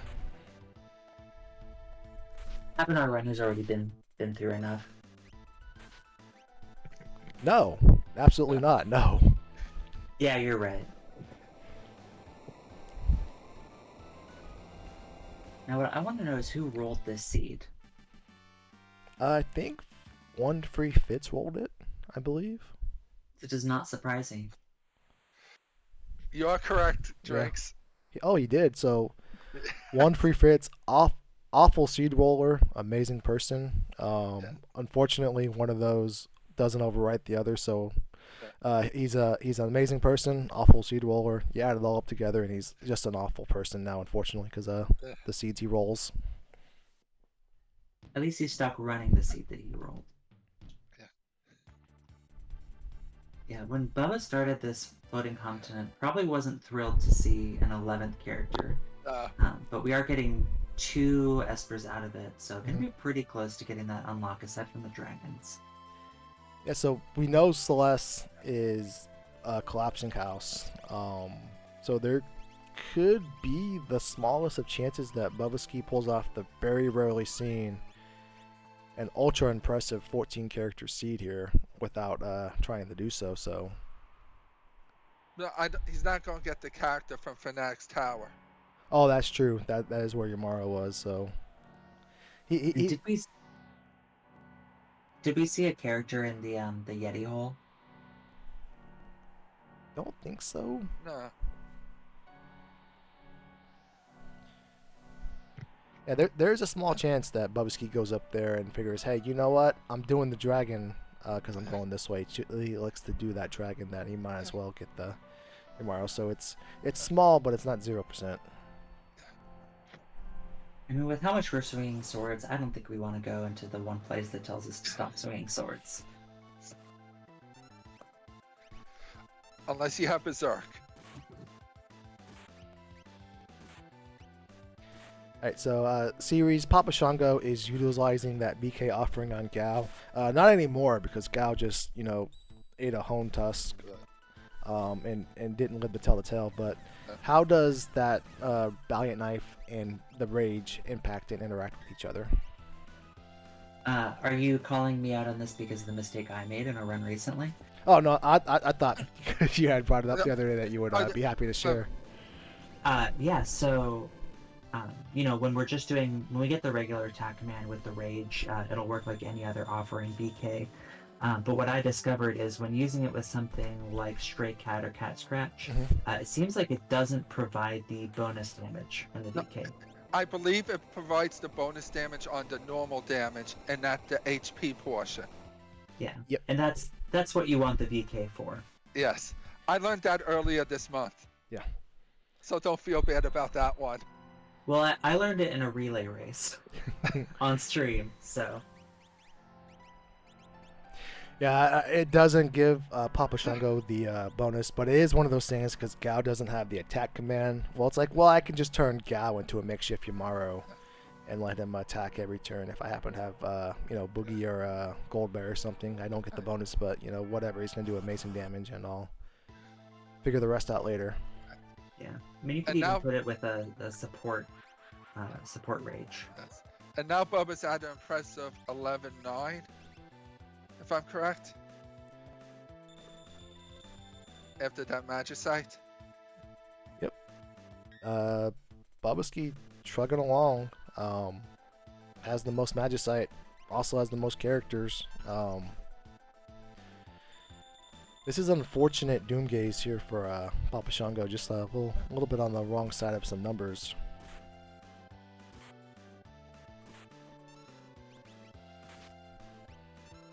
What we really need is a way to randomize the math for level 5 death.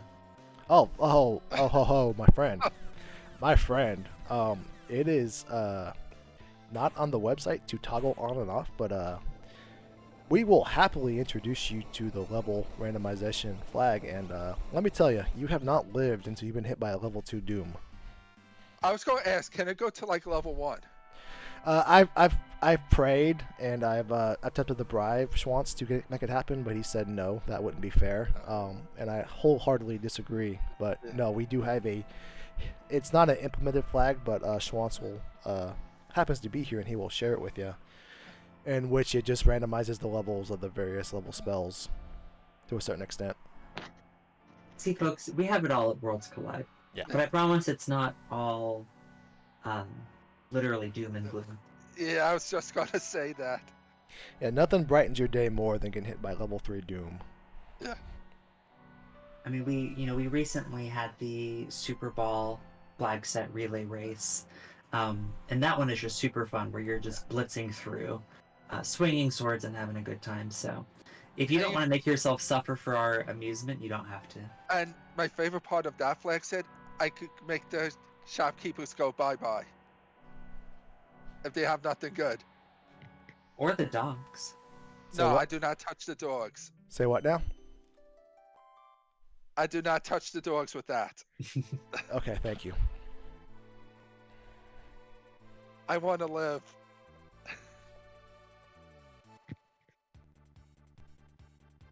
For anybody who's not aware, we take our dogs in this seed very seriously Yes. in Worlds Collide. So if you see a dog, you need to pet it. If you don't pet the dog, you've basically lost. I don't think it's a happenstance that the best character so far, Shadow of Woods, happens to be the only dog owner of the 14 characters in Final Fantasy VI. So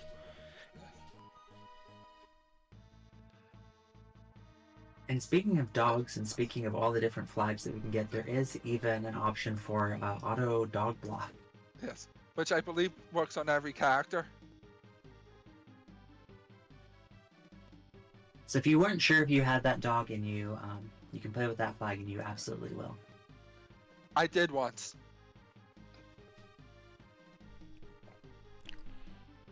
yeah, auto dog block is pretty cool. Essentially gives you Shadow's little inherent ability to everybody. One free fits is about to do the hokey pokey and turn himself about. That quick. He's not messing around. And Turdsman hanging out in the auction house. We did see a splendid chest with an iron helmet. We do know that Espers are in there, so that will eventually get that 10th Esper. And did we see an Esper on this Doomgaze? I believe so.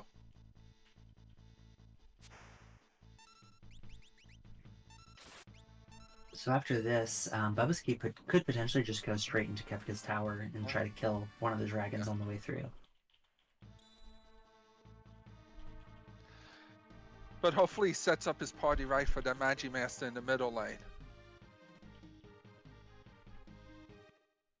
Yeah, I mean, we have a lot that we can use to get through that Magi Master, but it can be a lot trickier when you only have 2 people going through. Although, if anyone's not going to run a 2-person party, it's Bubbaski with those 11 characters.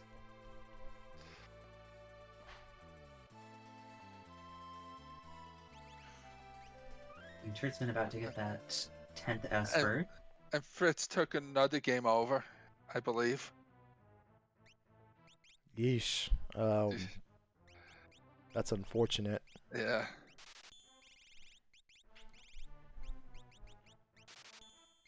It's starting to seem like this could get surprisingly close. We have 2 people with almost Kefka unlocked. They just each need 1 dragon, and 1 person who needs an Esper and has 2. Which Bubba's going to the Opera House for his dragon.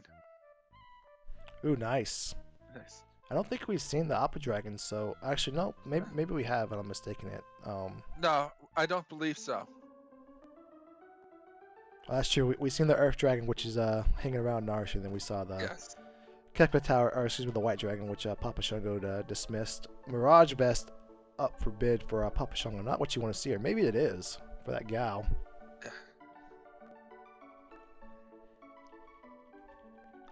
Now, is it faster to just go through this cutscene if you get an item that you don't want, or is it faster to reset? Looks like we're just buying it anyway, but The short answer to that question is if it's removable from the item pool to buy, then you want to buy it.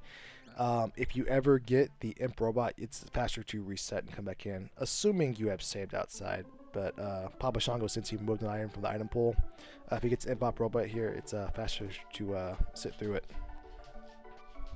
and that blue dragon goes down. Blue dragon probably the one that kills me the most in my experience. Yes.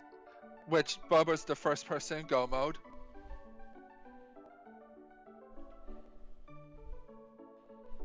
Ooh, very nice. Right, nice. With Papa and Turdsman not too far behind. And Papa has cleared a bunch of Kefka's Tower already. So the real question, I think, what it's really going to come down to is how easy of time people have with that Magi Master and what we've got in those other two lanes. Yes. I'm hoping it's the other two statue bosses in the other lanes.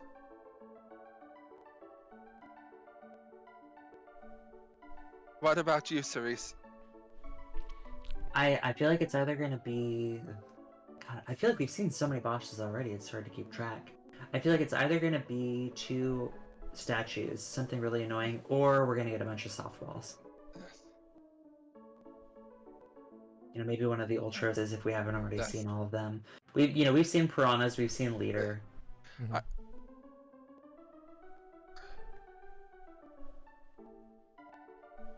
Well, how about that boss from the Vanilla Mughal defense? Ooh, we haven't seen the Marshall fight shuffled around Yes. yet.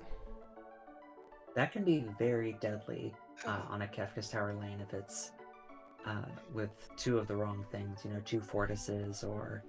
I'm hoping I think it'll be funny if it's the ones that cause zombie. Ooh, you know what I would like to campaign for now that we have a few admin in the building? I would really enjoy if we had some Doom Dragon shuffled in with a Marshall fight. I feel like that's a missed opportunity there for some heartache. I'd like to see it that just all... You know, we have a few more options, but then every boss is the Marshall fight.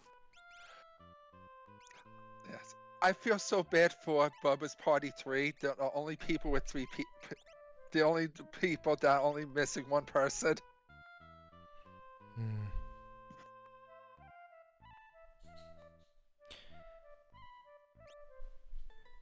Did Bubba Ski spread his party out? Ooh, he did. So Yes. looks like he's going to do this a more traditional way. So for his sake, let's hope there's some non-elemental damage for that Magi Master we know that's coming.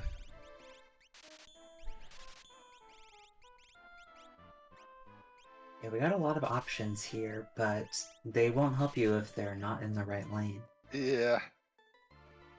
There's a cheeky little Atma weapon. Only like 8 more levels.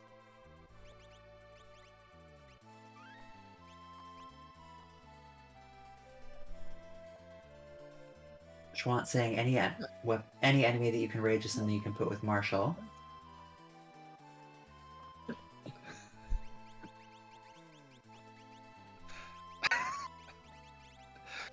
Marshall White Dragons would be funny. Can't wait for that opening salvo of net into 4 pearls. Yes. That would make me leave the Discord. That wouldn't make me leave the Discord. I'll just have a great laugh. And then curse the seed.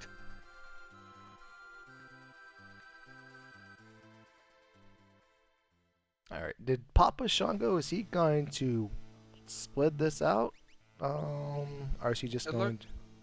It looks like he did split it. Yeah, okay, so he's going to let Gao take on one fight and hope it goes well, and Shadow and the rest take on the other, so kudos to him. I think he's overpowered now that, like, all kidding aside, he should be able to handle pretty much just about anything, and then having access to that save point from clearing the tower earlier is, you know, huge and underrated. Yeah, Papa's definitely in a really good spot. Yeah. Yeah, it's one of the interesting things with these really tough seeds is I feel like Final Kefka is going to feel like a victory lap for our runners. Nope, not with normalizing the store. Nope, no way indeed. Oh, that applies to Final Kefka as well? Yes. Indeed. Yeah, the big distortion comes with the HP totals, especially on tier 3. I know we have access to Golem, but if you get a awkward HP roll and then a high magic roll on sleep, that is a deadly combination because Meteo can easily cross the 2,000 damage threshold, and when you're trying to guess how much HP he has and he's just firing off Meteo counters, it can get out of hand fast. So that's the most obvious and the most glaring part, but it happens on various other tiers as well, whether it's short arm punching you. If he's punching you for a comically high amount, well, we just got the short end of the roll with his bigger stat. I still Go ahead, Cedric. Glue. I still remember when I was doing the Moogle Cup with my mentor. Drago took like a hit to the face for almost 5,000. We just started cracking up. I would have applauded and maybe screenshot that. Not so much for Strago, but kudos to Short Arm for giving Strago what he deserves.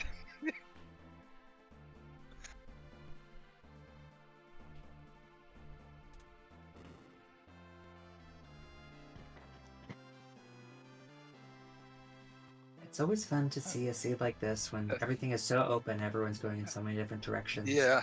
To have everybody in Kefka's tower, Papa a bit ahead, having already done some of that, but Trisman and Boski both in a pretty similar spot. Right. Yeah. And Fitz, it's not too far behind considering all the setbacks he has. Oh yeah. Yeah, I know. Fitz just got past his Stooges fight.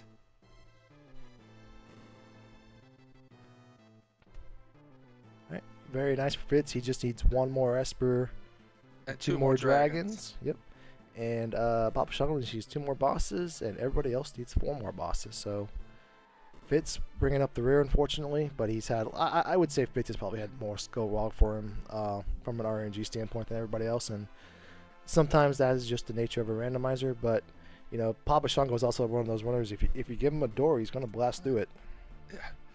I learned that firsthand in my tonic pod.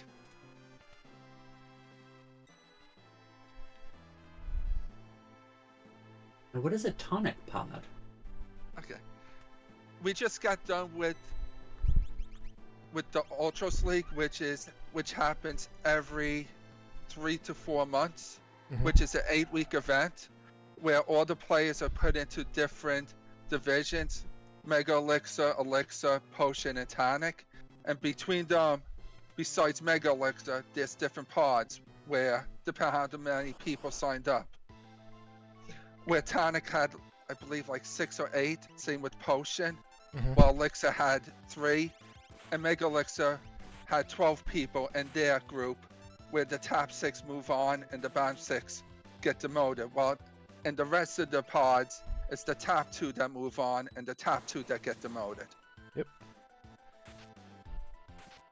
Very well said. Bubaski finding out the bad news that Magi Master stands between him and the finish line. And fortunately, he happened to has his Bomb Rush character here, so this is very much within the realm of possibility that he can manage this. We've got a Funbaba using Goner. Ooh, nice. Which you love to see with only one party member, but that Gao holding on pretty strong.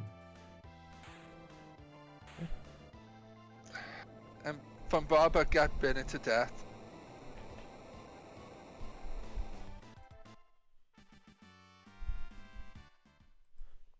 Alright, Sigil, do you think Papa Shango committing to 3 characters throughout the seed is going to come back to bite him on this final Kefka fight?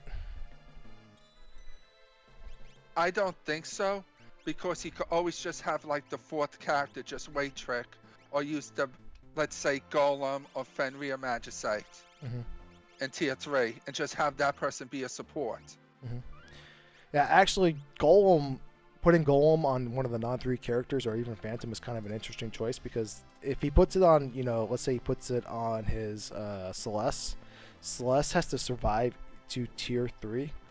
or either A, be the third one in line to step in, and I don't think she will. If he's Yeah. using Shadow, Gal, and Mog as his various characters, I think it's going to be Celeste, Sabin, and then Gogo in that order.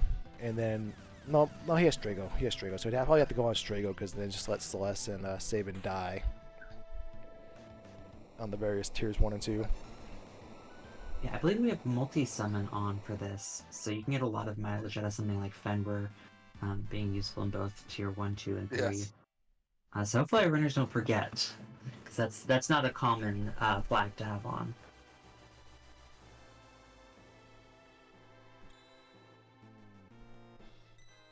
And that's the final statue for Papa. So Reese, how long do you think Papa's going to take once he starts fighting Final Kafka?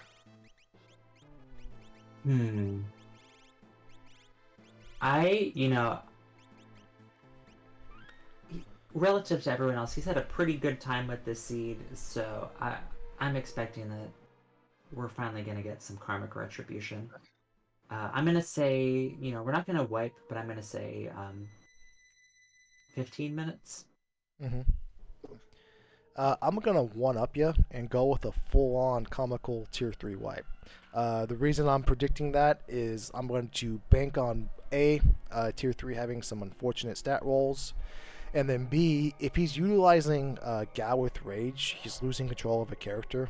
And obviously, we already have one character down, so we only have 3 usable characters. We're going to take one off the board, lose control of them. That is a spicy situation to put yourself in if that tier 3 is extra spicy. I'm going to will that into existence and predict that he wipes on tier 3. I'm going with 17 minutes. Well, folks, feel free to put your guesses in chat, as we've got 1:41:25 about the start time for Papa Shango. Do you want to do the honors of explaining tier 1, Cerise? Absolutely. So tier 1 is composed of 3 parts: the long arm, the short arm, and the head. Most of the time we will open with one-shotting the long arm with Doom because it's vulnerable to instant death. Sometimes it takes a couple tries, but we don't want to kill that one last because it'll counter with 2 shockwave attacks.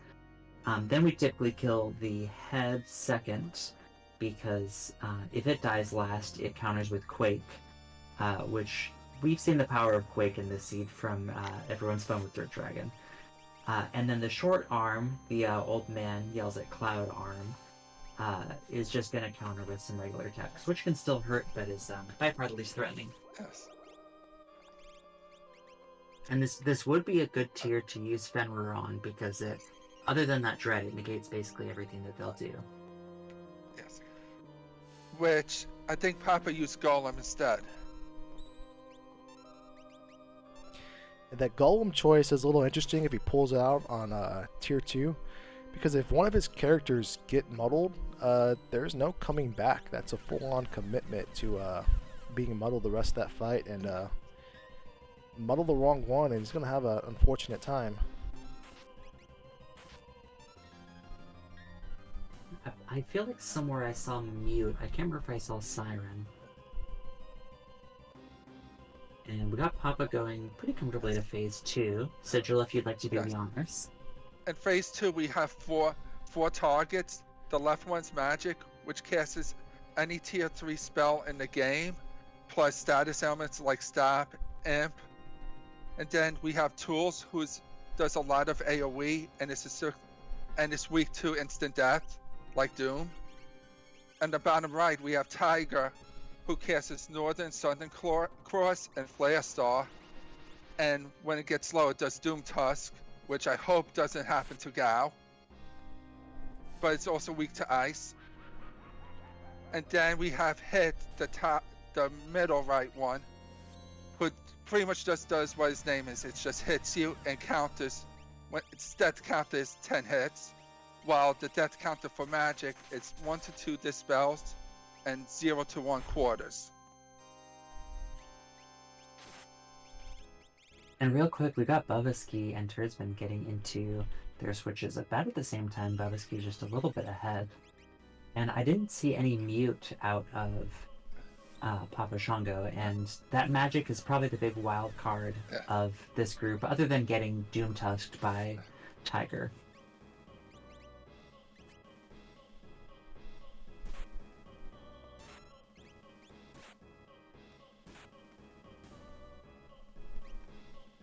And if anyone wants to place guesses, we've got about 1:44:40 is the start time for Bubba Ski.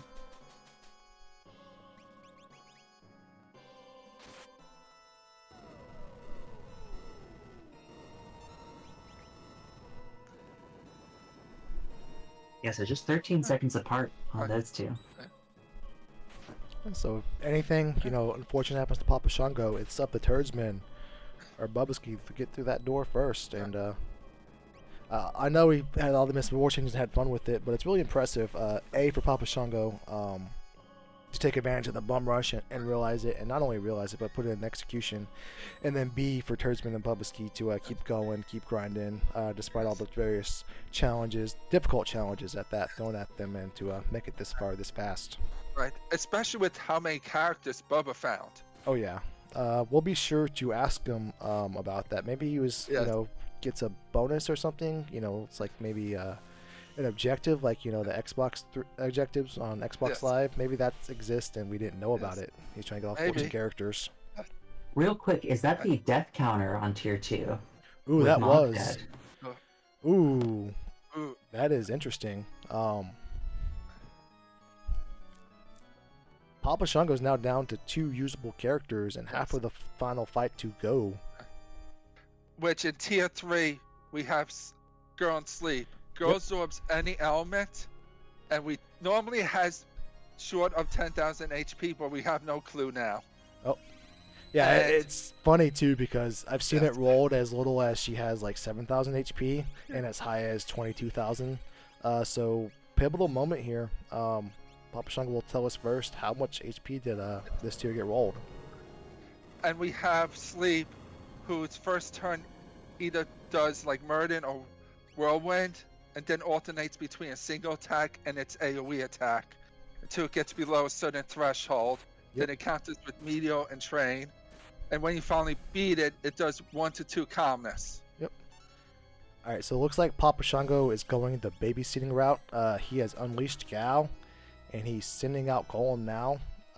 So this next attack by Gao is going to do a lot of damage, but it remains to be seen if it will be enough. And never mind, we're down to just one character. I think that magic stat's rolled pretty high because that did a decent amount of damage on Gao with that Merton. Yeah, so what's he going to do? So it looks like it might come down to a combination of what you were thinking, where it's tier 2 starting the mess up and tier 3. But we do have that. Go ahead, Sigil. Tier 2 was given a great assist. Oh no. Oh, that was a counter, so this is actual turn. Does it do it? Oh. Okay, so good news. Sleep has less HP than you think he would. The bad news is he has less HP than you think he would, and Papa Shango pushed him a little too hard. So yeah, now we're at that phase where it's Meteo or Bust, and we're not picking Bust, we're picking Meteo, and remember Fi, my friend. Yeah, there we go. Oh, if he bum rush, he might actually kill him, but remember Fi will get him out of the sticky situation.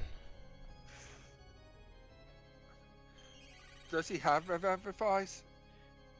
He has X Potion, then you can X Potion him as well. Okay.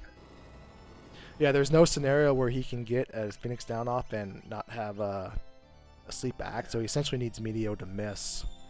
And now he really needs Meteo to miss.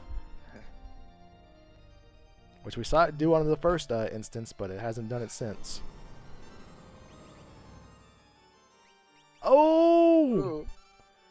Oh my goodness, that's pretty fortunate. Actually, incredibly fortunate. I don't think it's much luckier than that. And the sticky situation is sticky no more. Yeah. You almost got your prediction. Yeah. Valiant effort by tier 3. You know, I was gonna give Papa Shango kudos for putting that Thunder Shield on Gao to survive Mertens, but then we just went straight into media, which isn't too Yeah. easy to deal with. And it looks like Tier 2 is putting in some work on Bubsky's side as well. Yeah. All right, so for Papa Shango, it's kind of a similar boat here. We got two characters. We got what we got. We don't know how much HP this guy's has, or this would be a lot easier. But yeah, let's no risk it, no biscuit. Let's go for it. There he goes. So, Glue, do you want to tell us what can go wrong here?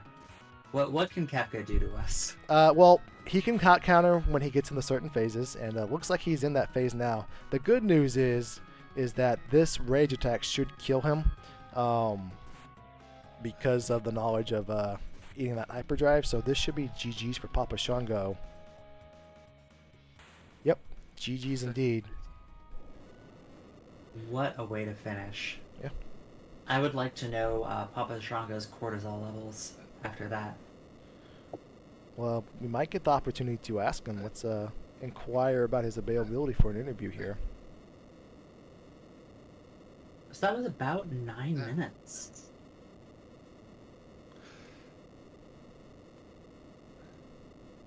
Almost, yeah, 9 minutes on the dot, it looks like. As we've got 2 people going into Tier 3 just about simultaneously. Yeah, it's a real battle between Bubsky and Turdsman here. But let's see now who does it bite first. That lower HG portal on this this tier.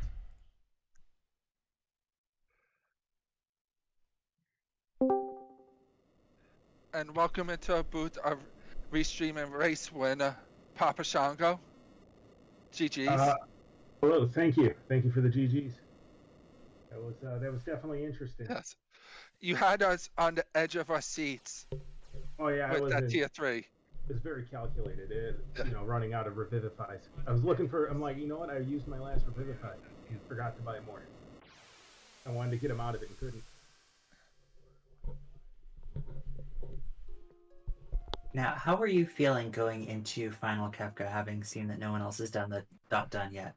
Because there was a lot of different directions that you could go with the seed. I was feeling okay because I felt like I got the bum rush with Shadow fairly early, and I'm not sure if anyone would have gone into the trenches early as I did. And then I got lucky, found some good grind fights. The burning house being dead, I think, was a blessing in disguise, and so I was feeling good about my levels and the speed. And since I had already cleared out Magi Master in the middle, I was feeling, pretty good about it. Yes. Papa, you did get Bum Rush first, and you had it for a good while before the others runners started to get it. Yeah, I feel like the living seed and the drafts that I've been doing a lot have really kind of trained me for this moment. The bum rush last is the first flag that I enabled in living seed, and so I really enjoy that seed, and so whenever I see it, I make note of it and try and get it as soon as I can. It worked out this time. Yes. You won my heart by getting Bum Rush right away. Oh, good. I'm glad I could make someone happy here. Yeah. We've got Bubsky getting that old man slowly descending from the sky. Hopefully it'll be pretty quick because we did see a pretty low HP roll. Now, speaking of enjoying things, Papa Shango, do you ever want to run this flag set again? It wasn't that bad, mainly because I found experience eggs. I wish I would have got the free one in the basement earlier, but You mean there were 2 free ones in the basement, I believe. Yes, Oh, there were really? 2. Yeah. Oh. Well, too bad. The basement skippers are in shambles on this one, I see. But at least I found them for sale in Damasa along with the Ragnarok. But yeah, the flag set's not too horrible. I feel like we got a little unlucky with the Espers, because really with the low character requirements, if you can get your Espers going, and with the split experience, if you stick with 3 people, you can get pretty strong pretty fast. If you get lucky with some equipment or magic, and then you can really get going. If in there pretty early. And something that I'm sure you saw me do, as soon as I had 5 characters and felt like I could clear out the middle. I went and did it to really get the experience without increasing scaling, and that helps move it along. Yeah. Yeah. And we've got the clear on Bubbaski's side as Turdsman going into that final Kefka. They were about tied going into Tier 3, but that Tier 3 just a little slower for Turdsman. Now, yeah, speaking of having trouble finding Espers, Bubbaski ended with 11 characters, and we even knew where a 12th one was. Yes. For you Bubbaski, found we them all. knew the 12th and 13th one. Oh, wow. I'll have to watch it back, see what happened. A lot of things happened in Yes. this feed. Yeah, I could see a lot of divergence in this one, and then just with the normalize and distort and the crazy scaling, I could see things getting off the rails. Finding that super ball that I never used was kind of my plan, but then ended up when Shadow showed up, I was like, oh well, that's all I need. Yeah, you know it's been a fun seed when one person gets to Final Kefka with 6 characters and another gets there with 11. Oh wow, yeah, Turdsman, yeah, pretty quick there, huh? Kinda.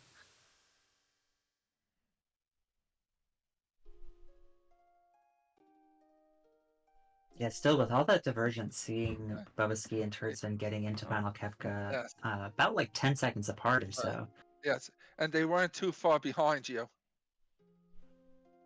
Oh no, so my did anyone else end up going with the VK offering? Nope. I believe you were the only one that did both of the monster boxes in Collapsing House. I believe other people went there, but both of them, anybody else had went there and totally bypassed them, which is unfortunate because they were Gigantos and Katana Soul Yeah, at the same time. the two you want. I was kind of hunting those. I didn't really want. Well, I mean, the offering was nice, but I was mainly looking for money to buy another experience egg. That's why I was looking for Katana Soul. But then it turns out there's a VK in the same towns that Yes. got you. But Glue, everyone but Bubba went to Collapsing House. Yep. All right, so Papa Shango, GG's again. Before we let you go and return to non-crazy seeds. Well, I guess if you're doing the living seed regularly now, you're familiar with the crazier and the different. But is there anything you'd like to give a shout out to either inside our community, outside the community, or in your own happenings in your own world before we sign you off?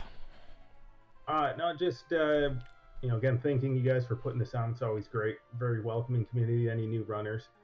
Looking forward to the flashback event here because all these flags were before my time. I just joined. Well, I guess early last year at this point. And so I'm looking forward to doing these. I'm glad everyone puts these on. It's great.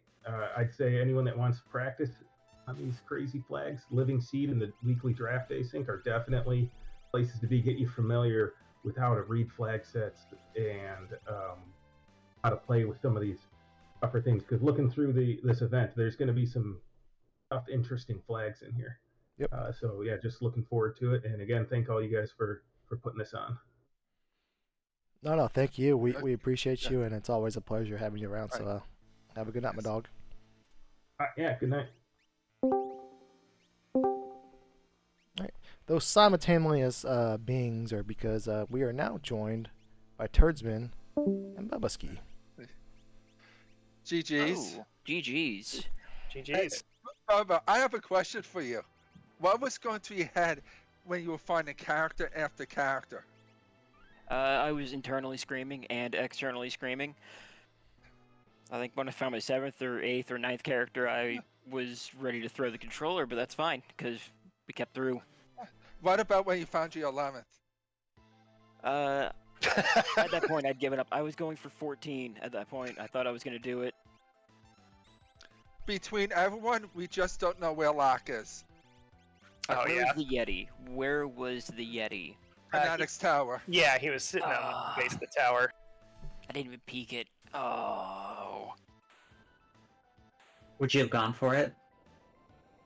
Early game, yes. Later game, it had been too late. I was already too far gone. So you two both, despite all the divergences, and Turdsman with 6 characters and and Bowski with 11 at the end, you two both started Final Kefka at just about 10 seconds apart. Wow. Yeah, I had a bit of a hiccup on tier 3 when I forgot about normalize and distort for I think the 7th or 8th time throughout the seed, and didn't the part in the back did not die when I thought it would, so I lost a little bit of time trying to figure that out. Then Meteo sure sucked this time around. That was oh boy, that was twice as much damage as I expected. Yeah, if you want to see a little hiccup, you can watch the VOD and see how it went for Papa Shango. Made it through, but we were on the edge of our seats there. Yes. It wasn't making me feel good.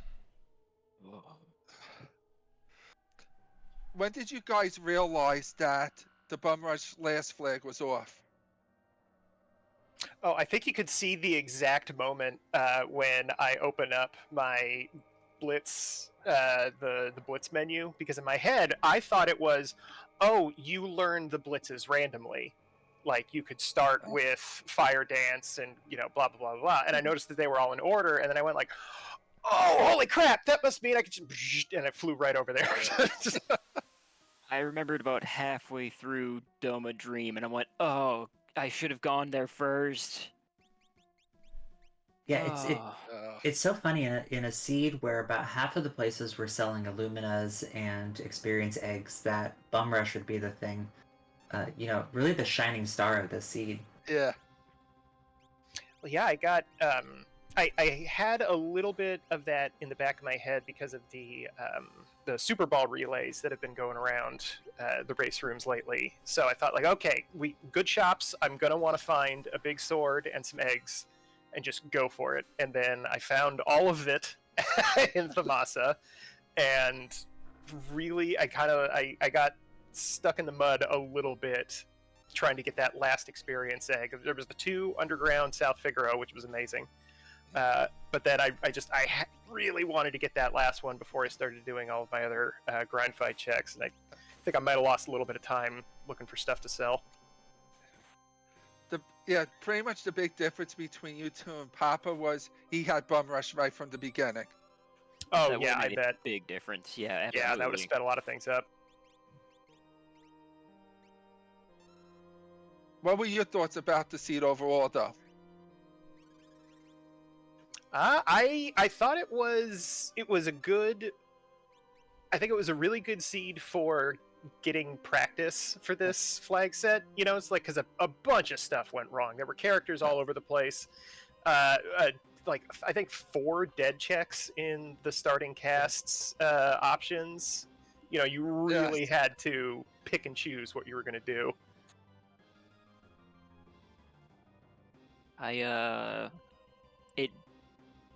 Based on running as much chaos as we've been running in the Tournament of the Month lately, I am very used to flags not going the way you expect them to now. But I still didn't expect it to go the way this did. So, I guess these old flags are a little bit different than what I was expecting. Yeah. Yeah, that starting scaling is, I believe it's like level 12 or 15. It's level 12. Mm-hmm. Yeah, and then you get one more character, one more Esper, and it's 15, and you're at level 3. Almost anything in that trench can kill you. And there were some pretty spicy encounters early on. We saw some double ninjas. We saw those goblins with reflect. And don't forget the Doom Dragon. Oh, where was the Doom Dragon? I'm glad I dodged that one. Yeah, no kidding. Was that a Kefka Narsh mob or something else? I think it was somewhere else. I think I'm just thrown off because we were using dance at the time. Yeah, Fitz was near Forest. Yeah, I didn't think... I wasn't sure if taking any grind fights before jumping into Burning House was a good call or not. I kind of just wanted to get in there ASAP. It's like, I don't know, my thoughts on the start of this seed is I really like just going down that corridor from Narsh all the way to Albrook, and then like zipping up to Thamasa and just doing taking your medicine and doing Burning House first. You need some grind fights. You need some levels. So Tracker and chat said it was a random encounter in the forest near the statue cave. okay. Oh. Something I was wondering, with how long this seed has been, I don't know how much you two were staring, seeing if there was a, that dot done from anyone. But were you surprised that no one else had finished by the time you had started Final Kafka? I was surprised when I hit the tower and nobody had finished it yet. 'Cause I was really running Yeah, on kinda. level 40. Yeah, big time. I was certain that I had, because it really felt like I was stumbling a lot in early games. So I assumed that if I was like 10 minutes ahead of everybody, that would be why. Like when I start to get up to the last statue bosses, or even just getting into Final Kafka, that's when I would start seeing the duns. But I guess everybody else had roughly similar time. Bold of you to say that you had some early struggles when you're the one person with 6 characters instead of 9 or 11. Oh. I had to ditch some because I knew. I guess I probably wouldn't have mattered because I was going to hit max scaling with the ×3 anyway. But I wanted to kind of limit how much those levels were going up on the enemy side until I finally got up to 50 or so. But by then I was just really eyes on the prize. I was like, okay, we'll just do Auction House. I haven't done Auction House in I think a full year, but And one thing that we saw Papa Shango do that I don't think anyone else did was basically just running with 3 characters the entire seed to help deal with that split party experience. So having run this one, is there anything that you all would do differently running this flag set again? Kick Strago out of my party earlier. Absolutely. The old man could go. Yeah. I approve of that.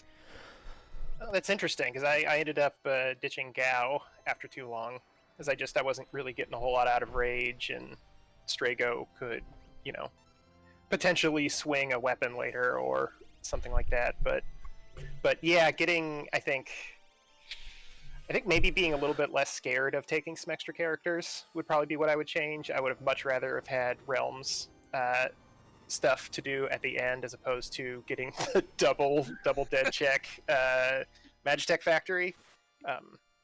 So yeah, being a little bit less worried about whether or not the scaling is going up after I've finally gotten some offense online. And also, speaking of Gao not being able to equip stuff, we did have Papa Shango with a VK offering Gao at the end. Oh, neat. Which he was putting in a lot of work. But also could have, gotten Papa Shango killed with Yes. one more medio going wrong. Definitely watch the VOD and see how that went. Oh, I will. Absolutely. Even knowing the outcome, you'll still be afraid. Speaking of Medio, Fitz is in trouble now. Oh, in his wow. fight.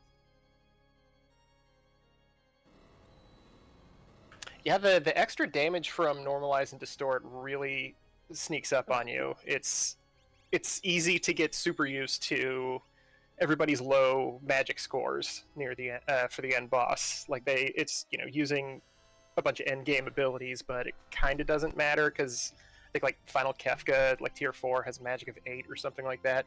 But not anymore. Now it's substantially higher than that, and everything is way more dangerous. I was thinking about that as we hit the Goner phase. I was getting really scared that Goner was going to do like quad 9s to the whole party. Right? And Yeah, I was just like, okay, what's going to happen? I don't know if y'all had to deal with it, but I think it was on Papa Shango's side, we saw a Goner on Funbaba. Oh. Yeah. I had a Grand Train on Funbaba. I did not see a Goner there.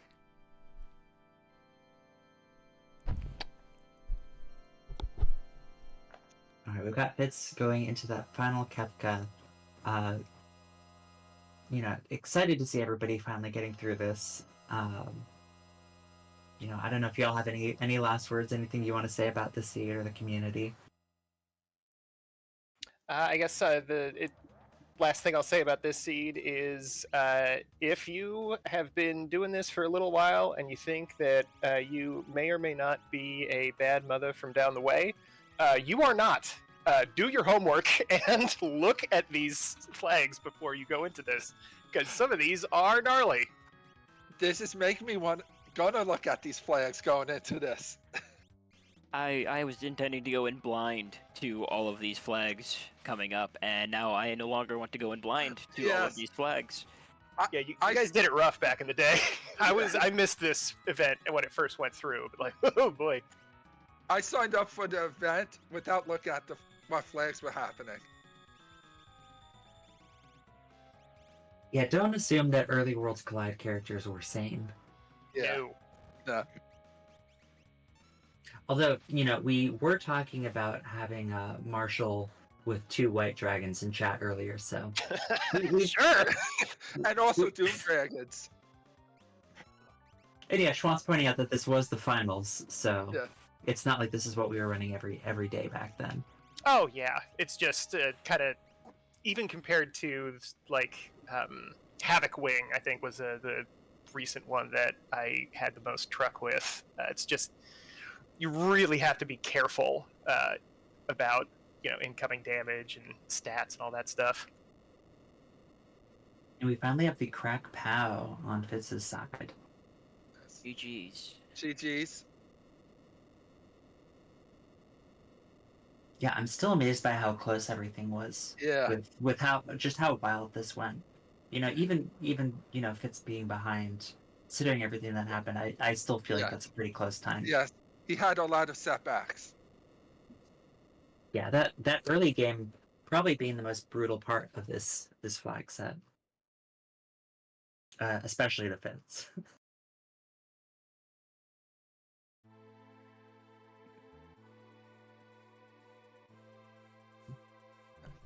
All right. We're gonna get Fitz in here for some a few words as well, but Bubaski and Tersman, thank you guys for being on the reach tonight. I appreciate y'all. Before we let y'all go, is there anything I want to plug inside the community, outside the community, or in your own happenings that you want to give a shout out to?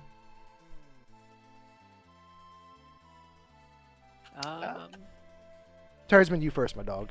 All right. I guess just if you like watching this, get involved in the tournament we got coming up soon. It looks like it's going to be a lot of fun. This is one of 9 different flag sets they're pulling out. Looking forward to all that kind of stuff.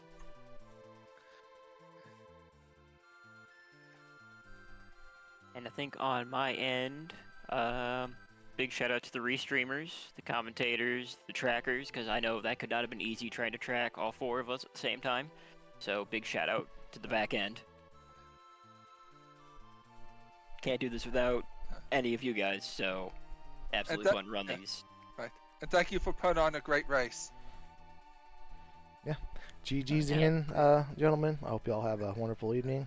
And that one last thing you previously heard, that is one free Fitz who is joining us for a few words on that lovely seed he just completed in very efficient and no bad luck fashion. GG's. Oh yeah. Nothing went wrong at all for me the whole time. Yeah, I mean, all things considered, I think if I add up all the bad breaks, like, I could have been in this race, but like the pieces were there. I found those double experience eggs early. I don't normally go in the South Figaro basement for kind of my opening unless I feel like I'm hurting, and I hadn't really found any goods, so was lucky there. But then, like, yeah, I had a couple wipes and I was feeling a little bit too powerful, didn't save, and had to redo some fights. I just couldn't find espers either for a while. There was a long stretch of just like empty checks, no espers, but yeah. Got bullied by Funbaba too, but overall, that's kind of what I expected when I looked at the flags, and it's still a fun time, even though did not come in first, nor second, nor third, nor fourth this time around. And I believe you were the one who rolled this seed, right? Yes. Well, yeah, I am known for my high quality seeds that will feature bad bosses and spots and whatnot. So I am to blame. I'm just glad I can have others experience my seeds. It's what the community wants to see, so. If you want to experience more of his seeds, join the Ultras League Underground.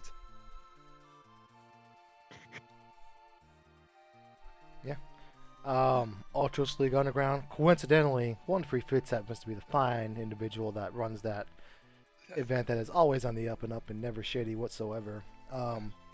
Fitz, thank you again for being on Restream. We appreciate you being a runner. Everything else you do inside and outside the community. Before we let you go, my friend, is there anything you want to give a shout out and or plug to? I would say, yeah, I haven't officially announced it, but if you're interested in learning Jets of Time during the Ultros League off season, I have borrowed heavily I was inspired heavily by the Moogle Cup, and I put together a little something, and at the end of the weekend I'll probably be officially announcing it over in the Jets of Time and various other randos that I play, but so that will be coming, and that's the main thing. Very well said, and we are looking forward to it. Yeah, so again, thank you, my friend. We appreciate you being here, and hope you have a wonderful evening. Thanks, you as well. Alright, so series, so Sigil, we laughed, we cried. We laughed a lot, actually, because that was a really unfortunate seed.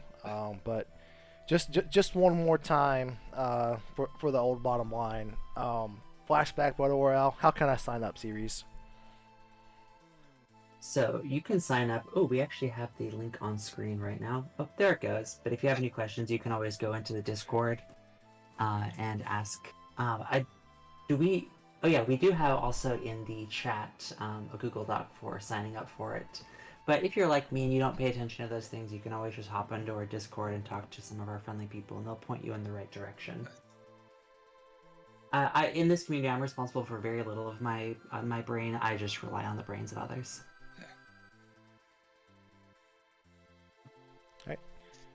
Alright. Sigil, one last question for you. When does that event kick off? What is the date that the Flashback Battle Royale event starts? I believe it starts January 12th. Yes, indeed. January 12th, it kicks off. And each week lasts for, I believe, it goes from one whole week each round. Yep. Each round lasts one week. Starts Sunday, ends on Sunday. The various cutoff for players you can find on the event doc. Linked in our Discord, linked in the chat right now. Probably everywhere else in the world you can find it. Yes. But anywho, series, Sigil, thank you for joining me on Restream tonight. Thank you for commentating. Cheech in the background, thank you for tracking. 4-player tracking is a lot, and you did it flawlessly, so thank you very much. And I'd like to thank you, Drinks, for setting up the Restream. Nope, my pleasure. And before we sign off, is there anything you guys want to give a shout out to, mention, or plug? Sigil, if you go first if you'd like. Okay. Middle of next week, we're going to have another at Speed Gaming a weekly race on January 8th at 8 p.m. So if you'd like to watch more Worlds Collide, tune in there. Yep. What about you, Cerise? Well, I'm gonna give a shout out to the weekly draft async. If you want to see some weird flag sets that we sort of accidentally stumble into, definitely join the draft async. You don't have to participate in the draft itself if you don't want to, but you know, a lot of these seeds, these flag sets, you know, somebody made this one on purpose, but it's a lot of fun doing something that's an amalgamation of everybody's poor choices. Very, very well said. And again, thank you all for joining me tonight. Before I sign us off, we're going to right on over to Meng de la Mang, who is not playing anything that is going to indicate any spoilers, so feel free to stick around, and thank you all for tuning in, and we shall have a wonderful evening.